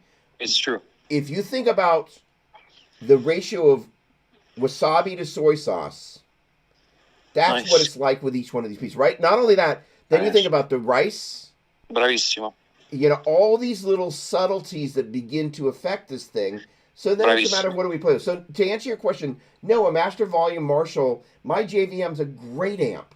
The biggest problem with the JVM, and I actually learned this, and I've had this conversation with Mr. Satriani, is that the power amp breaks up a little bit too early. So every so often I get a chance to sit in at Joe's camp with the big boys, and the mistake that I make every time is I'm on the fourth channel when it goes to solo time, and the amount of gain that I use a preamp distortion in a normal setting when it's all of a sudden at 120 dB at a quiet spot, I drive the power amp too hard, and I've got too much gain going. So there's nothing wrong with a master volume thing, and the great thing about the JVM is it's got 12 levels of Marshall dialability, and that it's got 3 modes for the 4 channels. And if you can't find AC/DC in there, it's you. So the thing is that there's a lot of stuff that's happening there. So yes, the great thing about the Waza Tube Amp Expander, to bring it back, yes, is that it allows you to bring the volume down just like the aux. But the thing about the Waza Tube Amp Expander is it's actually matching a larger range of power amp sections, so you can actually get a Marshall power amp section matched with your Marshall as it's doing this reactive load, and that is part of the magic there. And it's one of the things that Jeff, who at one point owned like 2412 Marshall cabinets with every possible speaker combination. Oh yeah, no, you guys are gonna freak out. You like, I came this close to going, hey, we want to do it, but because the Roll Boss connection and SoloDallas, they're close enough that I was like, there'll be another opportunity, and you guys will get on. I'm on it. Yeah, he's the guy that invented the DL4. Like, seriously, like the guy that invented the DL4. Need I say more? And he also did, I think he did the HD500 too. Like, he's just a genius. So the point, I digress. So the idea is all these pieces fit together, and they're part of the puzzle. And so what we did today was what was neat is that we walked our way through where do we make substitutions, and to get to your point. Sorry, I got to switch windows here, and I'm going to, there we go, JR, is that it's totally okay to swap out a piece. And so what I did was, like, I brought in the Helix instead of using the Plexi. And there are people, I'm sure somebody rolled their eyes and was like, oh, what a loser. No. But don't roll your eyes, guys. Don't do it. And the great thing is that Donnie Garrett, he's infamous a second time. He was like, hey, don't go over the top on the price point stuff. And I said, actually, at that point, because I'm like, because I earlier mentioned that I was going to use the Plexi, and then I was sheepishly like, I wonder what Phil's going to think when I say I'm actually using, the Helix. He was like, no, that's great, because what it is that's the storm into the Helix. So it's kind of what the whole point was. Dougie, let me in for a second, because please, sorry, I'm zipping. No, of course, no. All you say is so essential and so true. That's why, in fact, it brings me, I have to say. So with reference to someone mentioning, so am I doomed, or am I doing the wrong thing with a master volume amplifier trying to play AC/DC? We always have to distinguish between 2 situations. So first off, I want to say I have even the code 25 that I love. The Marshall code, you guys, you know what that is? It's a box with soft tube Marshall exclusive digital emulation of a bunch of amplifiers. And I love it, and I also run my Storm and or Tower, when I have one, through it. So I love emulation. So when you, and I'm connecting with you quickly, when you said, oh, I'm using the Helix, what is Phil going to think? Phil is going to think, well done, because we are and especially now, but we're all bedroom rockers. Okay, we are all bedroom rockers, but Angus Young and a few other old school people that didn't have to be bedroom rockers, and probably at some time there also were bedroom rockers when they were learning. But most of us, we are bedroom rockers. What are you going to do in today's America? Are you going to really run a 100 watt full stack amp? Are you going to do that, really? Unattenuated, maybe even no load, nothing? Can you really do that? Well, probably you live out there in the country, out back. Well, good for you, man. What about the rest of us? We are going to either use load boxes with real amps, and I had to do that because I had to make sure that I was catching that sound for us, studying how those sounds were crafted, and I had to go down the rabbit hole and research all of that stuff. So the first thing I needed to do was to get to the real actual equipment that was used, and I got to discover two things: the JTM 50 as a mysterious, not known about amplifier that Angus and hence AC/DC had been using massively since 1979. With people still referencing the JTM 45. The JTM 50 is actually a pretty different amp from a 45, from JTM 45. It sounds pretty different from it, and we can cover that. Yes, sir. So I don't remember where I heard it, but first of all, it's got the black badge on the front and it says JTM 50. But Yes. I heard it's much more was a middle step on the way to the plexi from the JTM 45. Is that It's correct true. or wrong? It's completely correct.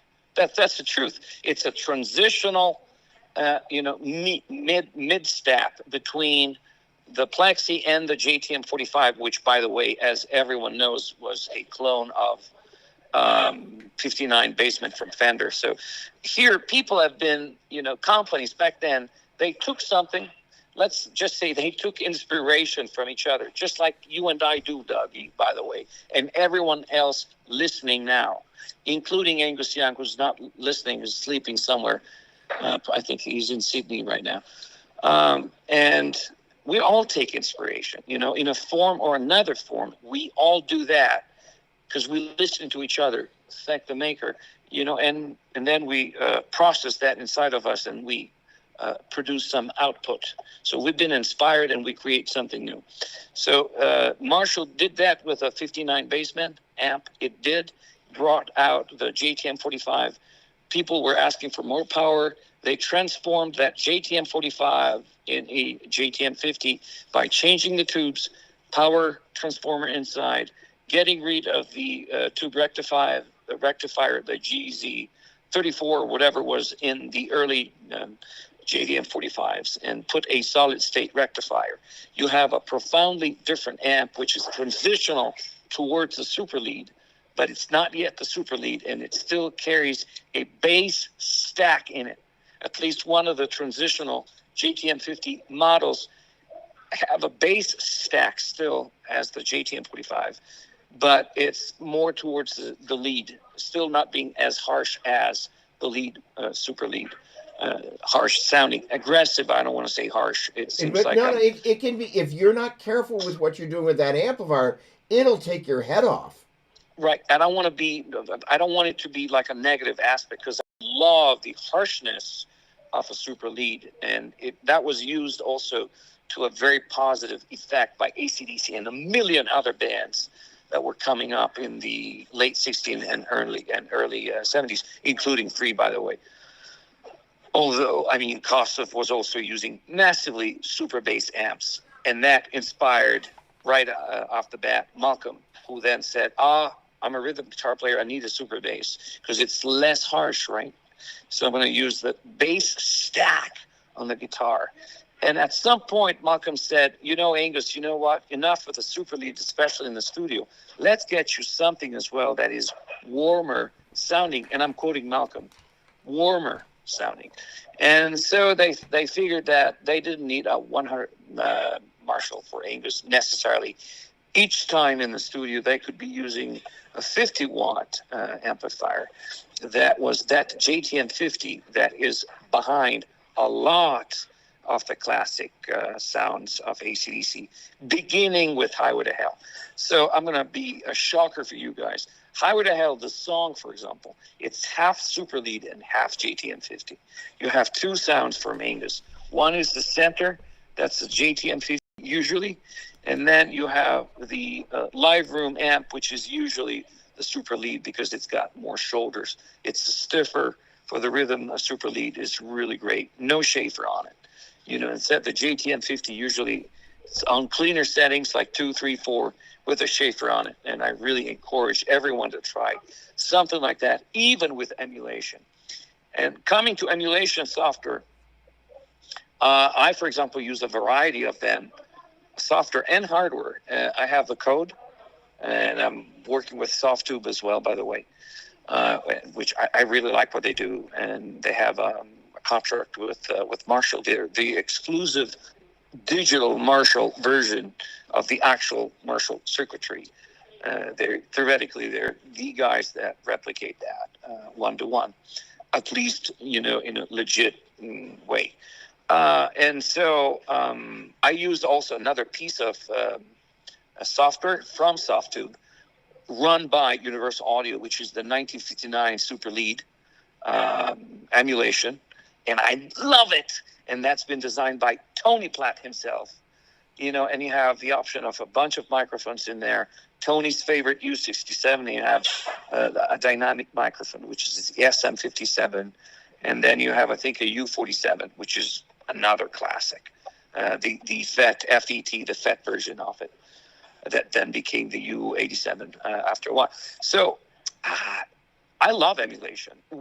I can run it through the headphones, and I can run our technology, the Schaefer technology, through it, and it works, and I love it. And I just sent some stuff to the SoftTube owner in Sweden. I was telling you, dude, I really like what you've done with this 1959 Super Lead, trimmed by Tony Platt himself. You know, and I played in some stuff with the Storm, and we were both, emailing each other, congratulating each other of how, oh man, it sounds awesome. We're pretty happy about it. So this is just to respond to some of us out there. You know, I use anything I can use, everything I can use that works well enough. I will use it, and I love it. And it goes back to, if you remember at the beginning of this long path that we've been doing together today. Man, I love this. I'm going to tell you again, and I'll text you then, Dougie, once we're done with this. Thank you so much. I experiment with everything that works well enough. I want to try that, man. So this goes back to that. If you remember, I mentioned that. Regarding the master volume amps, I just am saying that I discovered that Malcolm and Angus stayed away from that stuff, especially in the studio. There's one reason why. Because the non-master volume, older type circuits with Marshall, they react differently to touch. This is a fact. Whether we like it or not, it's a fact. And a super lead, and then even the JTM50, which is 50 watts version of whatever. And I want to ask people to do this particular experiment. Just bring the mids all to zero on one of those amps, and bring the treble and even presence a little bit higher. But the mids needs to be to zero. The bass you can do, that's an option. And the volume also bring it up to, 5, 6, 7, even lower, 4. And then strike a chord directly. Whether if it's emulation software, if it's well designed, or an actual amp, I really ask you guys to do this and settle on those settings. The mids, put them at 0. That's how very often AC/DC would record in the studio, with the mids at 0. Why is that so, Phil? Because you will hear those amps will compress in a completely different way, and compress, in fact, much more when the mids are at 0. And the treble is a little high, 6, 5, 6, 7. Everything starts at 5, says Tony Platt, but then the mids I brought to 0. And try and strike a chord, whether you go directly or through a bunch of pedals or just one pedal, but try to plug in directly. You will hear how those amps compress and react to your touch. That's magic. It's the magic of AC/DC as well right there. And it's all over their albums. You can hear it, especially early on. I hear it continuously on the albums. Every time I settle on those sounds, I go, oh, wow. You know, they were playing with the settings so carefully. I know it's Malcolm. Angus told me, you know, Phil, I can't do the settings. It was small. I would overdo everything. You know, the way the Angus talk. Malcolm would come over and just take over and put the settings where he wanted the settings to be at. Why is that so? Because the microphones will hear what you do with the settings like if it's God. Okay? The microphones will hear anything and everything you do, depending on where you put them, of course. But try that at home, kids. Take a microphone, put it in front of the speaker cabinet, and then just go one knob at a time and just little variations of it. Go back, play the guitar, record something, and play it back. Oh, my man. The difference. Quick question. Sometimes we tend to think... I love that. JR wants to know, Phil, how many Angus posters have you got in your bedroom? And we'll take music room. Many. In every format. I have paper ones. I have old magazines, pictures. I have a lot of my research came with the digital, of course, as I said previously. Hey, JR, hi there. Look forward to being more in touch with you. But the digital, format is just the best one. So we have thousands of pictures. I'm not 5, 6, 7,000 of pictures. Some of them we got from the original photographer, who is a friend, and I salute Mr. Robert Ellis. He was the amazing photographer that was there in non-suspicious times, 78, 79, 80, 81, 82. So Robert is an older gentleman now from Great Britain, but most of the pictures are his. And every now and then I text him, hey, Bob, is this a picture of yours? Yes, please don't share it. Got it. Where did you find it? Online, Bob. What am I going to do with it? Don't share it. Got it. So what's his name? Say again. What was his name? Robert Ellis. No. I came across him. He shot photography. He shot fashion. So I found shots of Kosov, right? Yes, you did. I'm 99% positive he's in my inbox, and he responded. Oh yeah, he's an amazing gentleman. He still loves what he does. Again, as an older guy, imagine he was around when Koss was around in Great Britain, and then he became AC/DC's photographer. All the Highway to Hell, Back in Black, for those about to rock. But I think he goes back to probably Power Age, probably in '78. I don't know. I don't remember this if it was him already or the previous one, but Bob has been, he was the man. He's got tons of pictures, many of them unseen yet, of Angus guitars. And he's been trying to get back to Angus, and Angus is sort of isolated. It's hard to get to him. And Bob was trying to get through, thanks to me, and we're still working on it. Because Bob would like to get a book of pictures of Angus guitars out there. It's a project, of course. That up. I know many people right now would just be, oh, yes, please, let's make it happen. And I'm the first one that wants it done. And I think Angus would even say yes. But we have to reach out to Angus and ask him, can please Bob do this with your, blessing, Angus? And yes, okay, do it. That would be probably Angus' answer. And done. And then Bob's going to publish the book, and we're going to give him some consulting there, because Bob doesn't know anything about guitars, and we know exactly what year, what model, what Angus had at some time, what Angus went to the restrooms with in terms of what guitar model, what pickups were in it, at a certain given time. I'm exaggerating. Sometimes I don't know that level of detail, but Well, the close. guitars that you put together, I just like.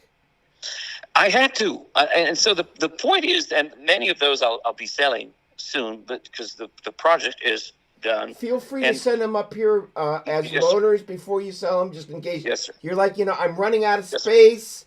Me too. Just Me before they too. go, Same. I And like you I said, have a that one minivan. I'll guitar socially player distance. can. I'll drive to wherever you are. Uh, I seriously, those photo. I mean, it's honestly, it's very clever the way you guys are positioning the brand. Donnie's doing a great job. You're doing a great job. I mean, Donnie's the best. it's nice to see Mr. Satriani on show up saying, I'm digging the store. Joe. So I heard back from Joe in 2015. I think it was the Times that we were putting together the article that then would come out on Guitar Player magazine with AC/DC and Kenny Schaefer. Kenny was working with Michael Molenda, the chief editor at the time of Guitar Player magazine. So, and Joe just emailed me in those days, so we were in touch back then. What an amazing! I mean, I'm not even going to add nothing to what Mike Fraser already said. I mean, whatever I add to, it's just the other thing yes, sir.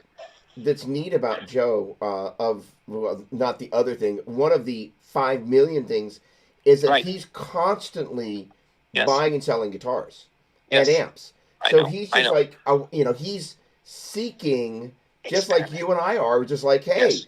it's not, just because there's a signature Satriani amp, it's just like, hey, Oh, I want to know, yeah. and so, it's, I know. because not all of these, I love it, G-Man. Doug, I'm down the road from you, so if you need more storage space, isn't that lovely? As generous as I am. I love it. Thank you. I don't know how Joe sleeps at night with all the things that he's done. The number of times he changed it. I was watching him on the Letterman show a few years ago. The Unabomber? When he was... Yeah, Bravo. Yes, that one. That was, and he was awesome. It was so awesome. I mean, just the way he is around people as well. I mean, he is. I don't know. He is a consummate sitter-inner. Planet. There is nobody in the world that is as good. I mean, as brilliant a rhythm guitar player he is. I agree. Again, I'll say it again. Yes. I think he's a better rhythm guitar player than he is a lead player, and he ain't slacking in the lead department. But as a sit-in guy, I've never seen anybody. And it's not kind of like I'm gonna be the guy. He just walks into a sit-in situation, and he is the guy. He's so relaxed, and he just knows what to play, when to play it, and how to play it in a sense of a jam. Like that is a level. Like it's one thing to kind of come in and do it in your own band. It's another thing to walk into any situation with any dynamic and be able to go, yeah. And that's like it's uncanny. It's kind of I mean, of all the things that he does, it's a different planet. And it's like a cat lands on his feet, and it's never like he's finding it. He different knows planet. It's just Joe.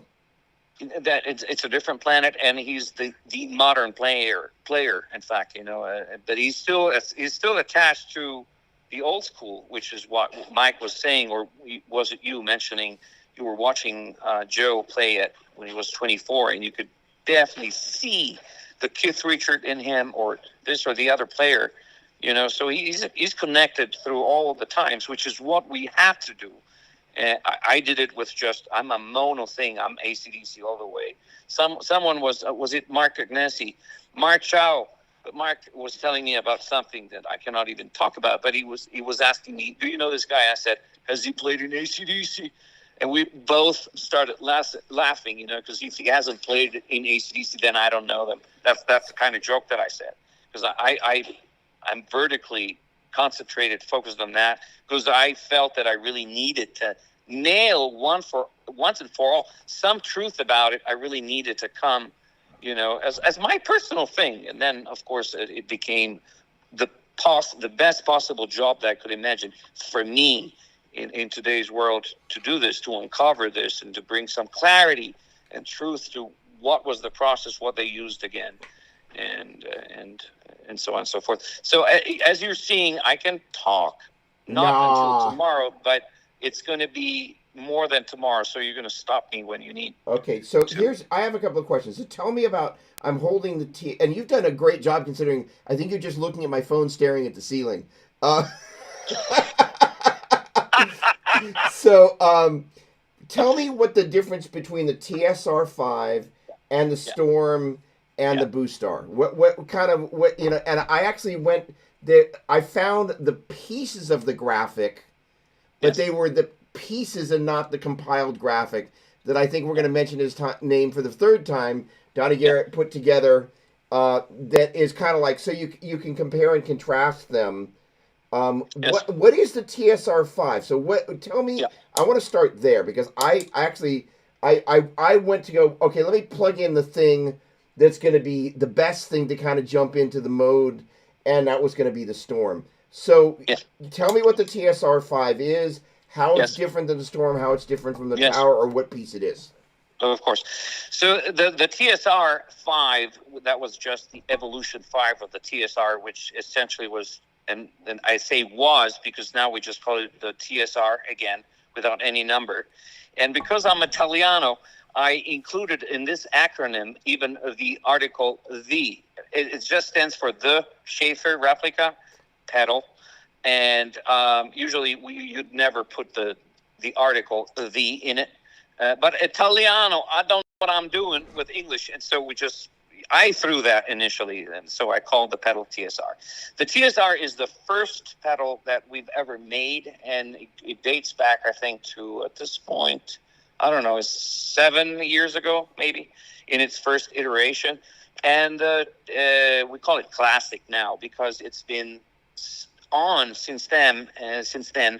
And the Italians actually say one thing. I'm going to say it in Italian. I don't usually use Italian, but then I'm going to translate it. Squadra vincente non si cambia. You never change the winning stuff inside the winning team. So the classic or the TSR has been selling well and has been doing very well. However, that was the very first iteration of our reverse engineering of the Schaefer. So it contained some things and not other things. And it has a particular sound, which is more mid-rangey than the original Schaefer Vega Diversity wireless itself. It ended up being that way because technologically we could only do what we did at a given time, and I wanted it to be out time to market because many things were happening, including working with AC/DC themselves. So I wanted a pedal to be out there. So it turned out to be its voltage is with the center positive blade as opposed to center negative, which is more of a market standard. So several things were done the European way because I was still in Europe at the time. And so it's not even, now it's also 9 volts, but it started as a 12 volts center positive. And each engineering internally is done that way. So it's got a certain sound because of certain choices that were made at the time. And that's what it is. And we didn't change it because it's got its own sound and it's got its own flavor. And that flavor we derived from the first tower that we made.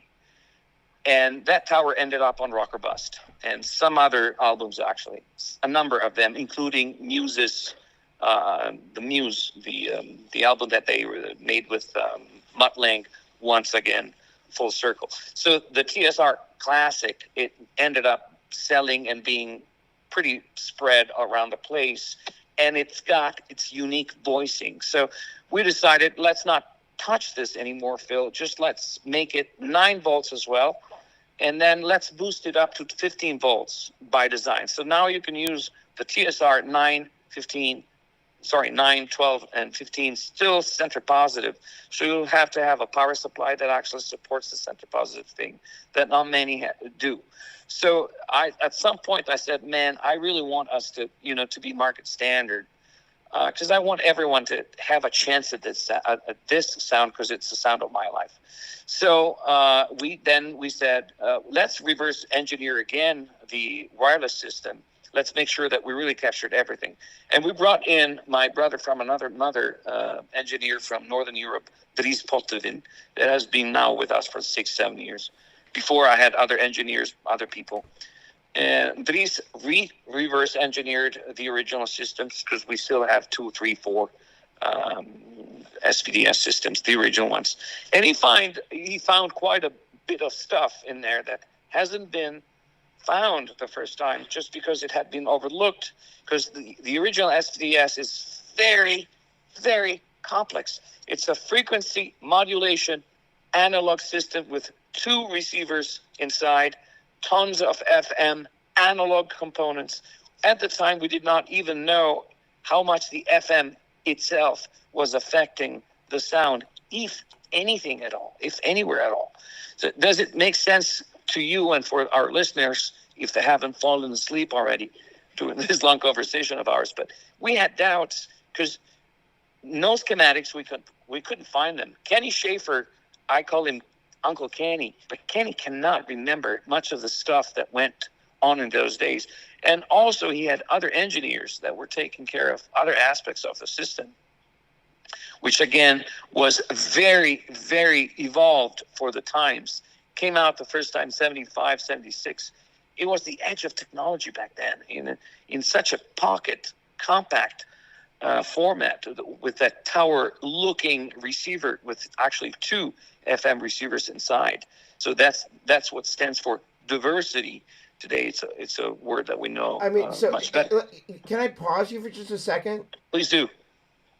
So the first real wireless unit, he built true diversity in there because he understood one of the signals was going to always be dropping out, and it was good to have a backup signal. Yes. WTF? Yes, sir. That's it. You said it. Kenny, are you listening? Because you deserve this.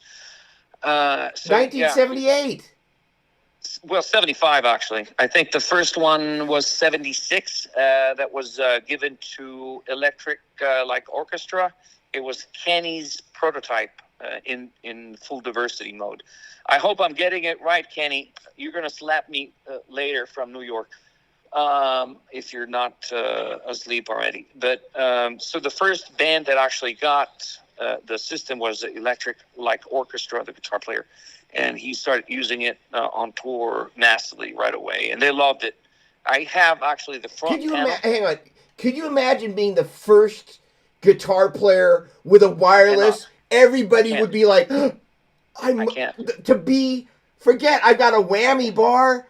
I know what Angus told me. Angus told me that because when we met, he said, the first time he told me, Phil, I mean, I was in trouble a couple of times because some fans actually grabbed me from the stage with anger because they thought I was playing back because they couldn't see the cable. So they said, he tells me, they thought I was doing playback and they couldn't stand it from us back in the day. So he had to actually stop for a second and say, listen, it's me now, just open strings, blah, blah, blah, blah. You know, and then they let go at that point. But some people, you know, they wouldn't exactly react in such a friendly way. They even do that nowadays, but back in the day it was even more different. And Angus has had a number of experiences and adventures as AC/DC. Some of that stuff they even told us about, flying bottles and stuff like that. I'm sure that they told the story because it's true. So that happened to them as well. You know, they were grabbed. You are in playback. I don't take it from you. No. Boom, boom. So there was that too, you know. So I don't know what he. The interesting thing is all those British shows, right? And with a couple of exceptions, yes, they weren't playing.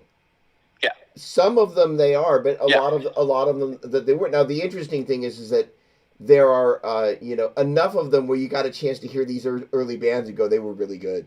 Like there was a day that you actually had to sing in tune, and you actually had there weren't tracks going, so you actually had to play all the parts. I'm just saying, I'm being naughty here, but it's true, It's just like but it's true, and I hear you, and I'm with you. I'm with you. I am. All right. So that's the the TSR. All right. Yeah. So there's no limiter. No, bravo. So that's one of the things that is not there. It wasn't found the first time, or if it was found, and the limiter is in the transmitter.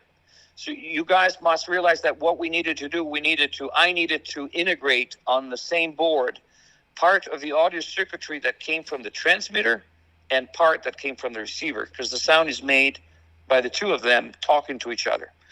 I didn't want to put any FM in it. I was terrified by it. At some point, we even thought, all right, so we're going to do this. We're going to build a micro FM transmitter. We're going to put it in the pedal so that we really get that full as a prototype to figure out if the sound was really affected by transmission and reception.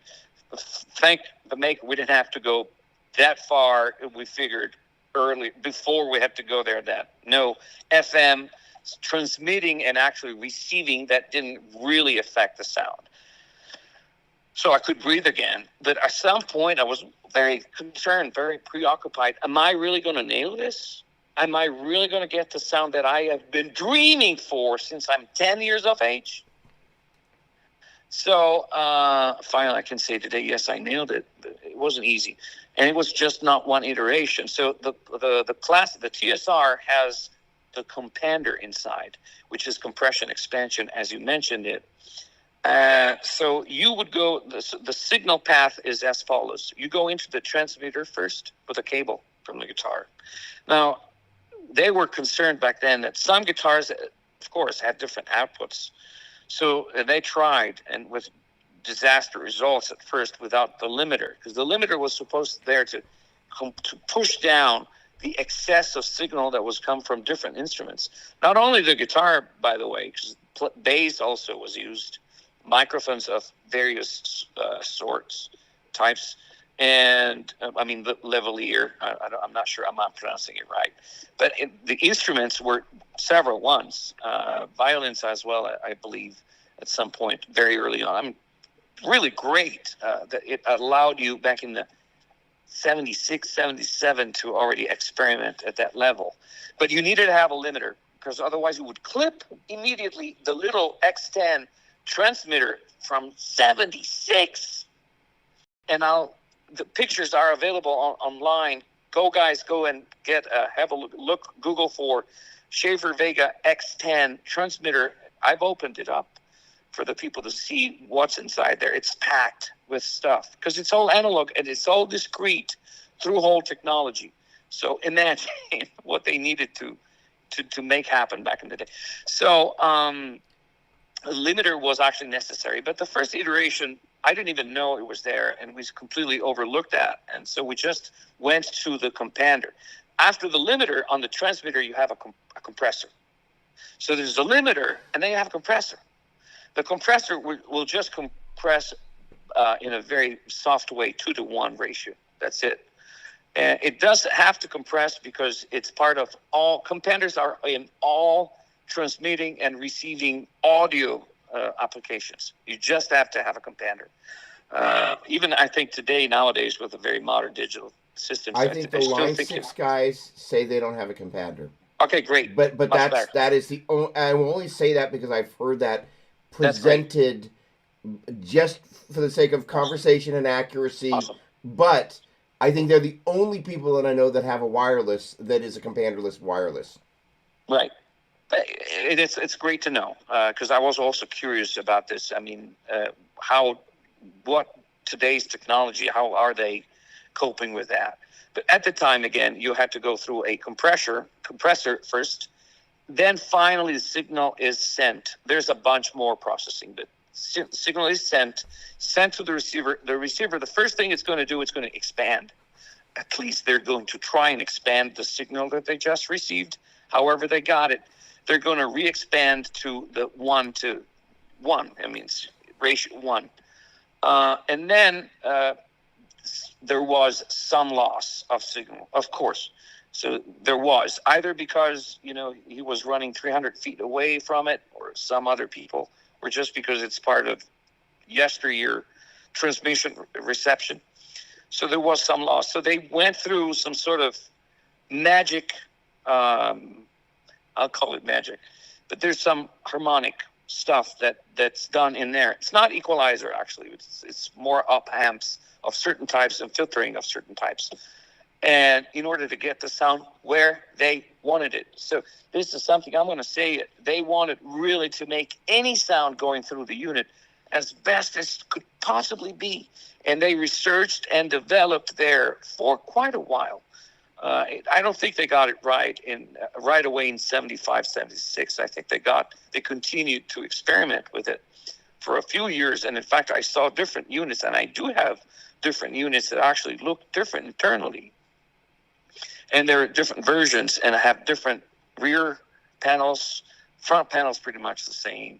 And the internals, though, they vary very much. They vary, so they have variations of internal components and audio circuitry and stuff like that. Question. There is a certain variation with that. We noticed that. So like Yes. on the Wawas, Yes. that was made in Italy. So in Italy, you got what Yes. you had to work with. So That's the also parts it. were. So how much of that was part variation based on availability, and how much do you conjecture was based on design change? Yeah, no, I think it was more design changed, based more than what was available, because this was supposed to be a very high-end product, and it cost, let me tell you this, because another interesting bit I think I found of information for us Nerdville citizens. So it was priced at somewhere, I think, $4,500, $5,000 back in 75, 76, which I have indexed to today's prices. $25,000. As the top price, yes, sir, right there. Between 17,000 and 24, 25, depending on the index type and whatever, But it's very, very expensive. So not everyone could actually afford it. Actually, very few people. And I think the total amount of units of the diversity, because then they produced a different model that was not diversity. But I think the total number of diversity systems that were sold on record is about 1,000. That's not a lot. However, most of the major acts of yesteryear in those years had one. Some bands, like Pink Floyd, had 21 systems they purchased the Pink Floyd, them. So David Gilmour had quite a few of those, which explains why he kept using them nonstop for 10 years, from I think 79 to 89. So there's pictures of David Gilmour. Of course, he used it during the recording of The Wall. So people don't know this. It's not only about AC/DC, the SVDS. There's a bunch of artists and groups that used it. Chic. Oh, Freak Out. Le Freak, C'est Chic. Earth, Wind, and Fire had them. Kiss had a number of those. Van Halen, or Van Halen, I never pronounce it right. Darn it. Had a few of those as well. Or one, two, two, I think he had two. AC/DC had a certain number of them over the years. And they called it back in the day, Angus told me, Angus Box. Not only Angus told me, also Ross Young, Malcolm's son, who I salute. I don't think he's with us right now, but Ross actually told me, hey, you know how they called it Angus Box back in the day. So I thought that was funny. I didn't know that until I discovered through the Young family itself. So a bunch of people used it, though. I think all of the bands that you actually named on that particular date on the stage in 78 in the Bay Area that you witnessed, I think they all had the SVDS, if not that very night, at some point in their career, early on in those years. So Nugent, I think I remember him being listed in the list of users as per Ken Schaefer Records. AC/DC, Van Halen had it. You mentioned another band on that very same night, Aerosmith. I mean, Joe Perry had one system, and he was using it. So when I gave one, Joe, just right before COVID, we gave him 2 towers, actually. He's got 2, Joe Perry. And he runs it as his main thing. I mean, he really loves it.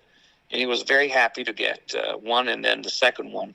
that we gave him, because he told me, thanks for bringing it back in time. I really liked that sound back in the day, and I'm using it for different reasons actually nowadays.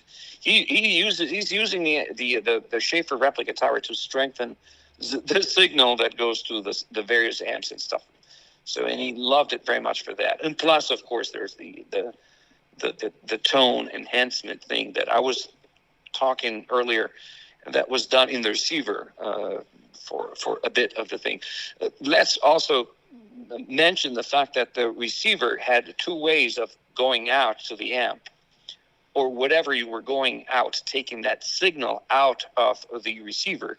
You had two ways. You had an XLR output on the back, and that was 1-to-1 signal, just like the cable, or just slightly more. If you really cranked on the transmitter all the way, that gain increase, that little knob you can find on the transmitter, usually it's always there on any transmitter. You have a gain adjustment thing that you can pretty much add a little bit more gain or take away, depending to sync your instrument to the system, to the wireless system. Did the original one have a détente spot, or was Say again?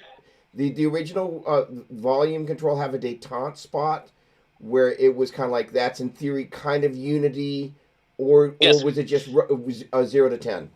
No. It had a unitive point, and you could actually see that because there's a little meter, and you can set the meter with a needle, and so you set where you want it, and at unity, in fact, and the meter will tell you when it's between the red. There's a red band. It's a rotating meter. It's so cute with a needle, and between the red and where the white begins, there you have the unity. And so you can, in the words of Ken Schaefer, you can actually tune your instrument, whatever it is, to the wireless system. And it was meant for that reason. But of course, a bunch of people just started taking advantage of that, and you could actually open the transmitter, and it's been done. And you could trim the compressor. You could trim the limiter. You could trim the output. You could have it clip internally as well to add further saturation, which was done by a bunch of people, including us now. We replicated this in the latest version of the tower, where you actually get internal clipping. So not only it boosts the signal, clean boost, but you also add a little bit of solid state clipping. That I'm going to say it now. You slap me, dog. All right. The next time we see again after this lockdown thing is done, I can't January 2021. I hope it's going to be earlier than that, sir. But I'll take January. I can't wait to see you. And so remember to slap me that. But you get a little bit of the Neve solid state clipping that you get when you bring up that red knob on the Neve, and it start overdriving internally with a wonderful 1073 power transformer and all that stuff. We don't have that, of course, but you kind of get that sort of thing with internal clipping within the system.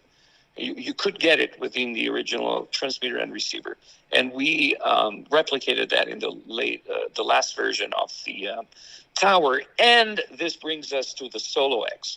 So very briefly now to summarize, and I apologize with our viewers right now. Many of them will have fallen asleep. Some others went to. They got their money's worth. Thank you, sir. So, so we have the classic, very first iteration, but it's got a sound of its own. It ended up on several albums. Why should I change that? I'm going to keep it. The Storm, I wanted to have something was 9 volts, market standard.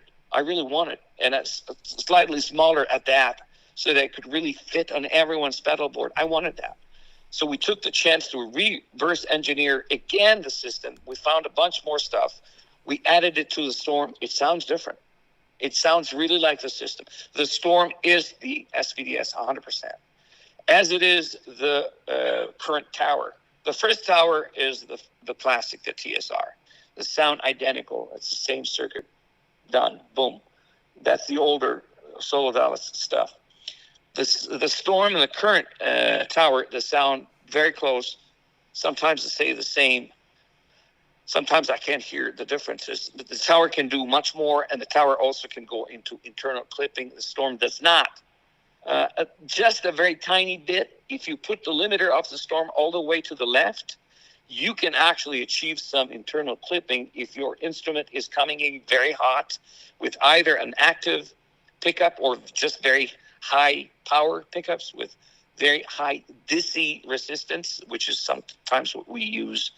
It's not perfect as a measurement of a pickup, character, but we do that, So with some sort of hot pickups, you can send still the Storm into internal clipping, so you will get that further saturation with the Storm. However, it's going to be smoothed inside. And then you have the tower, that it's do it all. And it's really the 110% actually the original system, because the tower can do more than the original system could do, and better, I would say, and which is what you would expect from a evolved, mature product in 2020. And then you have the Solo X. So the Solo X is essentially a Storm with the internal clipping on max. So the Solo X is even too much. And so, in fact, I remember you to the point where we're thinking of retrimming it internally a little bit because it's too powerful. And I remember your video where you, with a smile, you go and say, I actually use it at less than noon because, it's so powerful that you want to lose it less than noon. Because it already, less than noon, already it's boosting so much with the 30 decibel of maximum signal increase that you can get out of our technology with a clean boost. But then we also shot inside that internal clipping that really clips very quickly and very easily. So we made it easier in the Solo X to clip internally, and it does immediately. So the sound comes out as a very thick sound, which is extremely powerful. You can still roll off the volume of your guitar and still cleans up nicely. I know you like that. That's by design, and the system was like that by design. So back then we had old school players that would play with the two things they had. I should add to your very wise mention, the volume knob, the tone knob was another thing, friends. The tone knob was another amazing tool in the hands of a guitar player back then.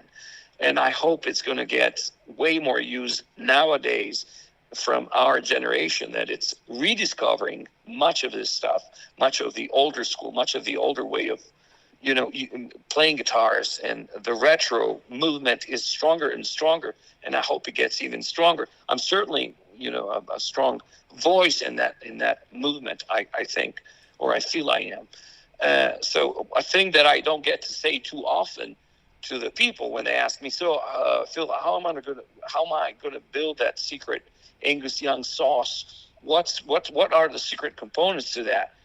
One of those secret components from the studio tones is a tone knob. There's a guy that's come into your fold named Lincoln Brewster, who Sir. Yeah. So and Link is, Link and I are buddies, and so he's putting together a video studio, and I think is getting ready to step into the demo world in a serious way. For those of you who don't know, Lincoln's got a signature Fender Strat. He was the guy that was in Steve Perry's solo band back in the day. When Steve Perry went solo, obviously, wow. Otherwise it wouldn't have been a solo band, would it? And he was brought in by Randy Jackson, and Lincoln's a plexi guy, serious plexi guy, and Lincoln gets technology and loves technology. So Donnie and Link have hooked up, and Phil, if you and Lincoln haven't spoken yet. Not directly, but I hope Lincoln found the note that I put inside his tower, and I hope he enjoyed that. Yes, sir. And you guys will get on famously because he's also a speaker geek, awesome, hard, like us. Yeah, yeah. More of a. I mean, I've only got 1, 2, 3, 4, 5, 6, 7, 8, 9. I've only got 9 412s in this room, Upstairs, that's 10 and 11, 12, 13, Holy, 14. oh, And then in storage, I've only got about 16. wow. I thought my wife always looks at me saying, "Oh my God, when are you going to learn the lesson? It's when it's too much, too much." But finally, I can tell her, later on, I'm going to go back there. Hey, you know what, my friend Dougie, and she's going to say, "Hey, what's the matter? I don't care." So it ends there usually. That's So much by for the way, wives. Thank you. Yeah. if you're the next time you're in Rome, and I Yes. don't know if they're still in business because there's no way they could be, but we went to a restaurant called Petrucci's. Petrucci, come on, yes, of course. So I can tell you about Petrucci. Yes. He was bought out actually by someone else, but they try to bring on the tradition and the recipes. We went there. It was not good. It wasn't good. It was terrible. it was the worst Italian meal that I perhaps ever. And the thing is, it's in the consulate district. So I hope they went out of business, and they shouldn't do that because they shouldn't try to fish for American tourists that don't really know. You would. I'm sorry, I digress, but the consulate area at night it shuts down and it's done. Because all the consulate people, they're rich. They live out in the neighborhoods. Like they don't live downtown. They live in mansions that are not downtown. Yeah. And so we ended up there. We thought Petrucci, because John Petrucci is such an amazing guitar player. So this is going to be amazing. And it was not. So just in case anybody is thinking about going to Petrucci's, if it's still there. Hey, Petrucci, if you're listening, you owner or former owner of that place, shame on you. Yeah. All right? Good Italian cuisine is what we have to promote. That's right. Across the world, not its opposite. I'm going to mispronounce it. How do you say burrata? How do you say it right? No, you said it perfectly, man. Please, okay? So let's listen to my own accent. Then let's go from there. I'm going to pronounce it in a very Italian correct way. So I'm going to roll my R's and all that. All right? I have to do it burrata. Okay? But if you think that in the family, and I have it in the fridge, if I think that I'm going to tell my daughter, "Hey, you want some burrata this evening, Luna?" You're, very mistaken. I'm going to say, "Hey, you want some burrata?" So I'll go more quickly. And so I end up actually doing burrata, something like that. Plus, when in America, thank you very much, be American. So if it needs to be changed, something that needs to be Americanized, so it's easier for all of us to say it. Let's do this, man. For those who don't know, sorry, we just left a bunch of people in the dirt. It's this lovely. It's actually it is a mozzarella. Is that correct? It is bravissimo, yes. So it's a soft, a very amoebic cheese in that it's flowy, but it is profanely good. It melts. For the people at home like us, by the way. So just picture a mozzarella that melts in your mouth from the very first moment you pick it up with your fork. So much that if you're not careful picking it up with a fork, you're not going to pick up much, in fact, at all, because it's going to fall down. So you got to be careful with that too. Put it in your mouth and just melts in your mouth. Italian cuisine is one of the things that I really am proud from that particular country. And I still stand with that particular tradition here. I'm the cook in the family, by the way. Man. This being said, our sonic cuisine is still on. And do you think I replied in a decent, understandable way to what each and every pedal does and is? Yes, and that was great. And thank you, sir. And the funny thing is, I think we're talking about food because I'm getting hungry. Believe it or not. Well, it's only 9:54 Pacific time. Yeah, we've only been at it for 3 hours and 54 minutes.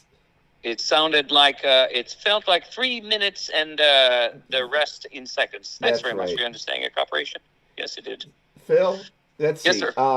First of all, let me give a shout out to everybody that's first of all still watching, and or let's see me not drop the guitar pick, or gonna watch to the end in the replay. Even if you scrub your way there, thank you for hanging out. This has been, I mean, like, you know, every one of these is always different, but to get you and Mike Fraser together, like, holy cow, right there. So, and you know, little rock and roll. There you go. I say, I normally I do the branding thing.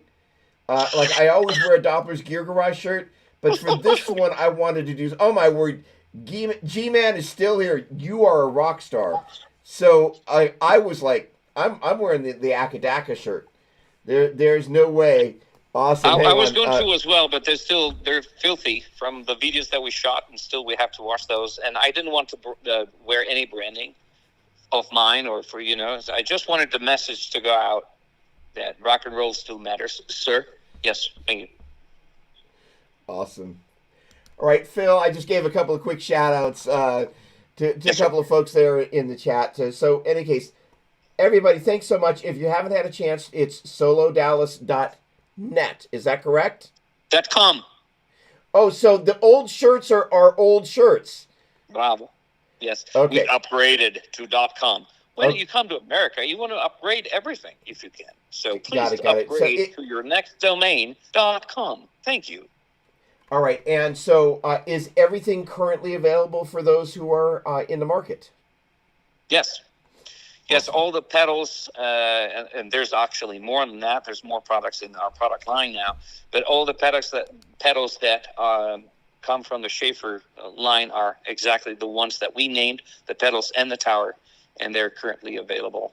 Sometimes, you know, we have slight delays, of course, with either production or to ship them out, even considering the times we are in.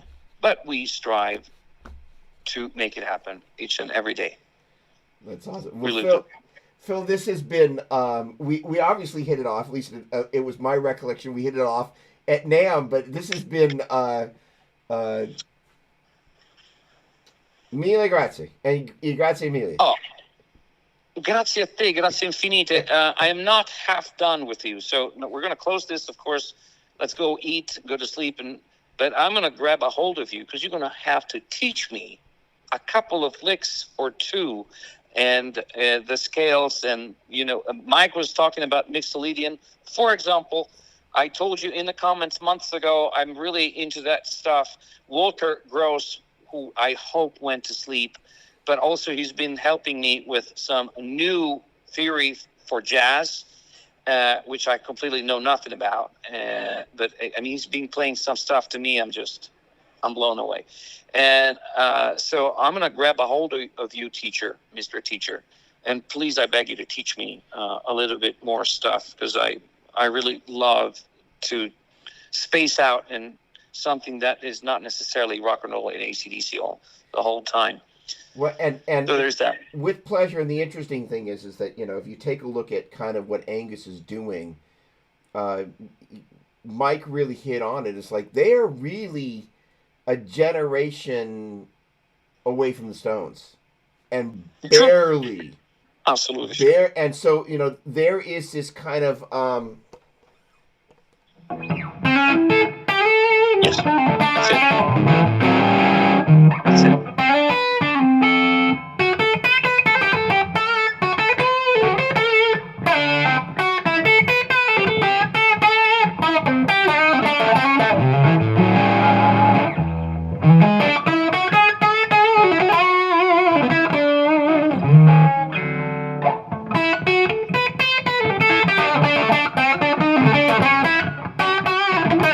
But that bit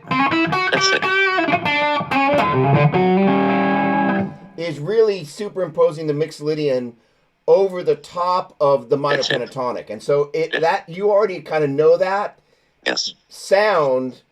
Yes. So it's in there because basically the short version is the Mixolydian mode, the 7 chord that is at its root is basically from the Mixolydian mode. It's the only mode that has a 1, 3, 5, and a flat 7. So that when they talk about blues being like a 1, 4, 5, it's totally wrong. Like 1, 4, 5 would imply it's major leading and mixed leading. That's not it. It's really a 5 chord, another 5 chord, another 5 chord. So it's ironic when they say they take it from the 5. Well, they're all the 5.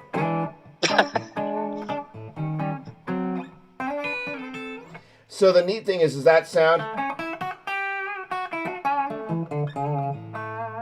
is already inside what you know. And so basically, um, uh,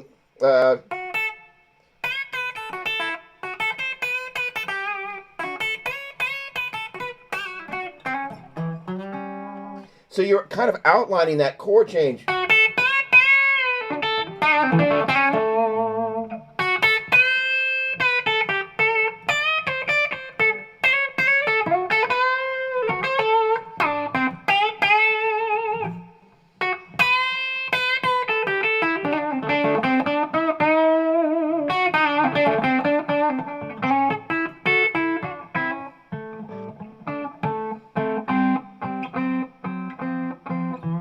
There you go. There you start doing things. Yeah.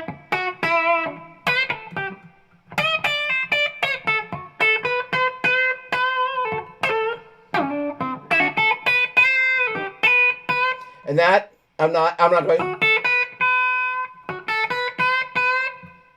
I'm not bending all the way to 3. It's a little bit.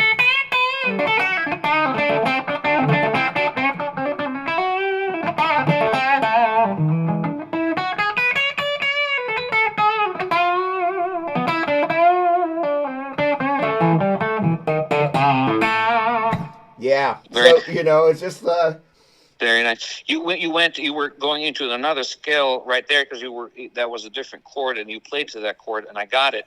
This is where essentially mostly I live in this and I'm ready to get out of this box, in fact. And this is where Angus stopped. And he also told me, over the years I've had to be careful not to get away from AC/DC because I was tempted to go elsewhere. But I had to stop myself, just stay there because that's AC/DC. I have to stay there, But I'm not AC/DC, so I want to try and get a little, and space out more. There's so much more than those boxes and those things. And I'm old enough, 52, I want to start learning guitar a little bit better. So I'll be using your generosity and indulgence. Done. The other thing I'll encourage you to do, I would encourage you to kind of reach out to Mr. Satriani because he's playing through a bunch of these other amps. Like, you think of Joe, he's got the signature Marshall. He's playing through everything. No, I know. Like, I know, Joe. Like he would be a good person, just for the sake of conversation. I mean, go figure, to just kind of go, what would you do? Because so years ago, I'm on the phone with Joe, and he's like, well, I had a JC120, but the noise gate, it just kind of was bugging me, so I took it back, and I was like, all right, and I'm like, and I hung up the phone, and I go into my JC120, and I turn it on, and I'm like, and I've had this amp for years, and I'm like, and he goes down and buys it at Guitar Center, takes it home, and goes, the noise gate's driving. I just can't quite deal with the Mix-It All Lydian. That was good, G-Man. I'll put that one up. The Mix-It All Lydian. That's very good. Crafty, very good. But and I'm like, he's had the thing, however long he had it, and he heard the gate in there, and I walked in. I'm pretty attentive. I've got good ears. I'm listening a lot. Yes. But I was like, how did I? Like, it's subtle, and so what it is when you play, you'll hear just a little. When you play through the JC120, you'll hear just a little. Yes. And it stops as soon as you start playing. Yes. I'm sorry, it stops as soon as you stop playing. Yes. And you don't feel the gate at all. Yes. Which is why and honestly, I played so loud. I'm like, I don't know. Yes. But the fact that he he was like, that was a thing for him. I'm like. And wow. And again, when it's an amp that if somebody tells you something about a guitar or an amp that you know, and you're like, and when it's Joe, you don't poo-poo it. You're just like, no. It was kind of one of those sheepish silences. I'm like, no, but we have to accept this. There are people, that listen and hear different things and on a different level, and I've accepted it a long time ago. The prodigy, as you said before, very wisely, some people at 24 were already the men, although in their infancy, that they would still keep on evolving into something else. But you could already see the man. Van Halen won. The guitar player. Eddie was 24. Yeah. I mean, like, and Yngwie, for that matter, he was younger. Yeah. I mean, it's just like to be that far evolved. It's just and Neil Sean. Yeah. Yeah. Like, we can't have the conversation without Neil. Neil, was crushing it at age 15. I know. Yes. Yes. And just has had an entire career, and Yes, arguably more famous and more successful than he's ever been right now. And with maybe the singular exception of that escape moment, but Journey is everywhere now. That's Narada and Randy Jackson. Yes. Like, wonderful. Correct me if I'm wrong, but I think because I could not correct you. Yes. The record that band will make. Yes. Like, my favorite version of Mahavishnu was not the Billy Cobham version. It was the Narada version. The drums on Visions of the Emerald and Beyond are the best. I'll go on record and say, there are two bests. I said this to Mike Fraser the last time. Yeah. For Unlawful Carnal Knowledge, the drums on that record are first of all, Alex is playing his butt off, but the drums are great. Just unreal. The way Alex is playing, the way that the performance translates to sound, which is kind of what they're all about. And then for Visions of the Emerald Beyond, Narada is just destroying that. Yes. And the tone of those Gretsch drums. Yes. Oh, there we go. G-Man, I can't wait to hear the new Journey. No, it's going to be nuts. Yeah. So, all right.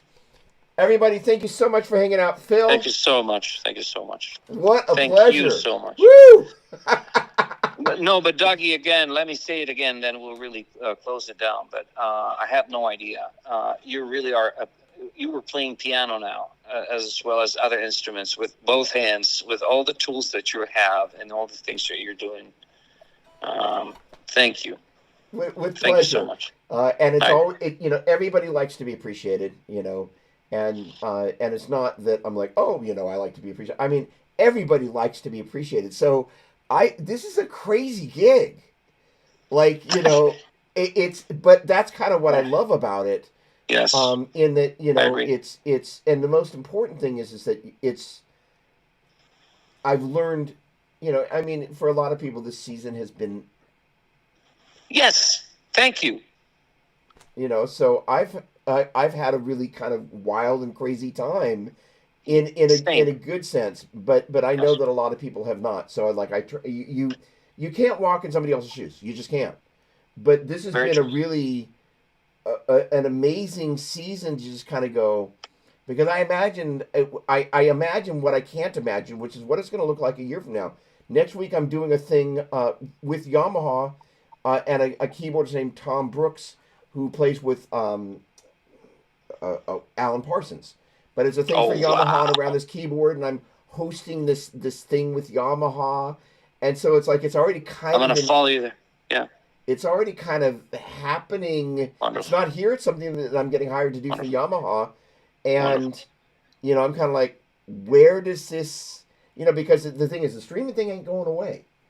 And, what's going to be interesting is there was a web conference that I saw, and I signed up for this guy's thing, but it was basically an overlay that was a streaming overlay that added e-commerce on top of streaming overlay.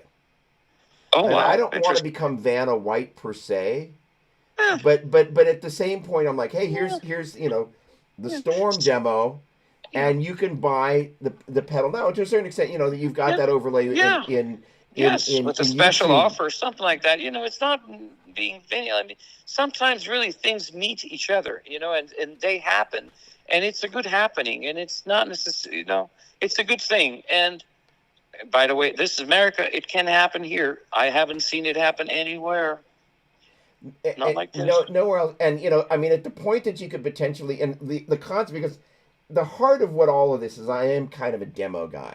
Like I'm, Right. if having a career doing, if I was supposed to be in a band by now, I'd be in that band. Right. I still have a hope if I'm totally Right. honest about it. Right. But Yeah, of course. this is I mean, the gear shows up and I get to play guitar and I get to talk about it and hang out with my Yeah. favorite people in the world. It's like you would have to have a really poor attitude to complain about that. But also, the thing is that I have immersed myself in this technology because I'm like, whatever's coming next, there's going to be Yes. some cool stuff happening when the gear and the Yes. technology meet. I Yes. want to know what's happening there, and maybe if I'm Yes. really lucky, I get a chance to push that envelope a little bit. And the Bless. reality is, manufacturers can only do so much on their own platform, Bless you. and so it's going to be really interesting to see Bless. how this shakes out because I think nobody has any idea, No. but Can't. Yeah. and the thing is, the way people are going to do business once we kind of get back to the norm, Right. Yeah. like just Yeah. I guess the micro version of this at 4 hours and 10 minutes is that if you're a retail store in the music business, you can never go back and not have a demo component. Yes. I agree. So 100%. so imagine let's just I'll spit it out. Imagine Yes. Doug Doppler's demos. I see You it. can rent I already me as see a what you're demo saying. guy for your store, or Pete Yes. Thorne, or whoever it is.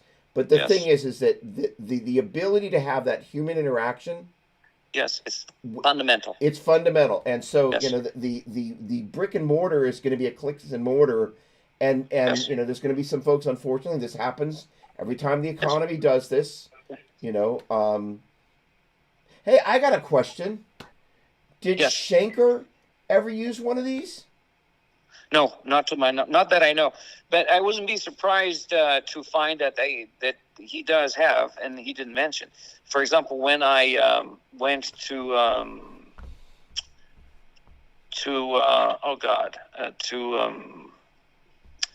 see, probably not eating that mozzarella is affecting my brain. Tool.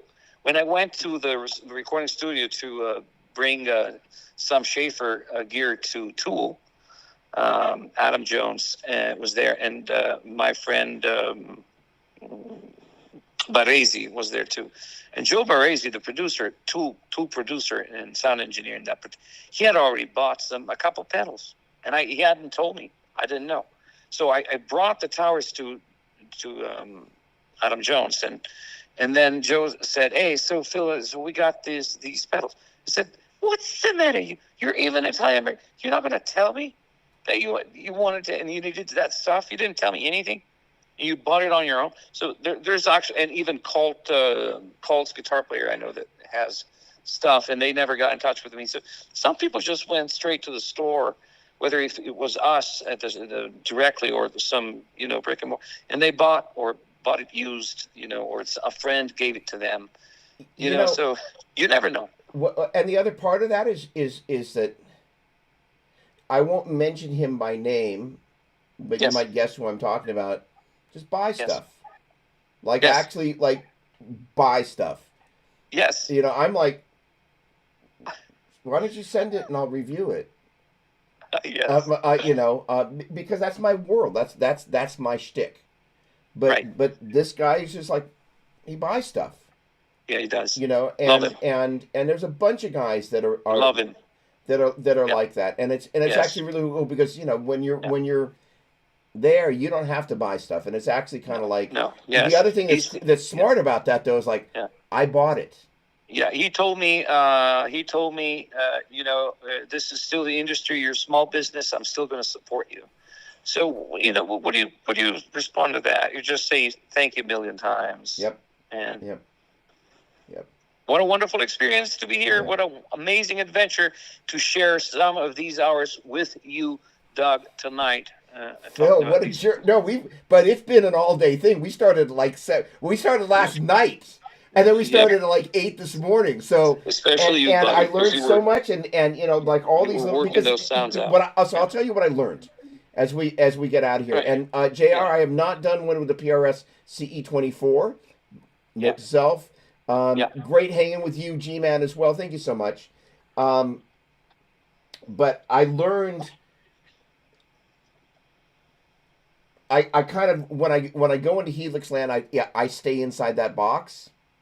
Yes. You pulled me out of the box, literally, or you pulled the box into the Helix or whatever. Was because like normally, unless there's something where I'm running direct out of some modeling thing and it doesn't sound the same as it does in the monitors, then I don't do EQ because I think it's cheating, kind of, because if I can't make it, if I can't replicate it, and I have to use EQ on it after the fact, you're getting ripped off somehow. If I can't give you the, yes, like, it's true. this No, is, yeah. unless I'm telling you up front, I added this in post, I put the Neve on there to make it sound a little bit. Then people like, then what was it that before you added the stuff that I don't have? Yeah.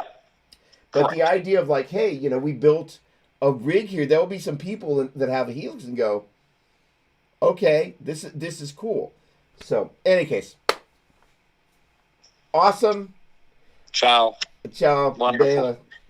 Ciao bello. Grazie infinite. Thank you infinitely. What a joy. Really a joy. Really a joy. So just sitting on the couch amongst friends. Looking at my ceiling. I can't even see it anymore. It's dark. That's so I funny. have to turn some light and get me some of that mozzarella off the fridge. All right. Awesome. Have Thanks a again, everybody. wonderful night, you all. Good night, you all. And thanks so much. Again, cheers. Oh, thank you. Okay. Bye-bye. See you soon. Ciao. Ciao.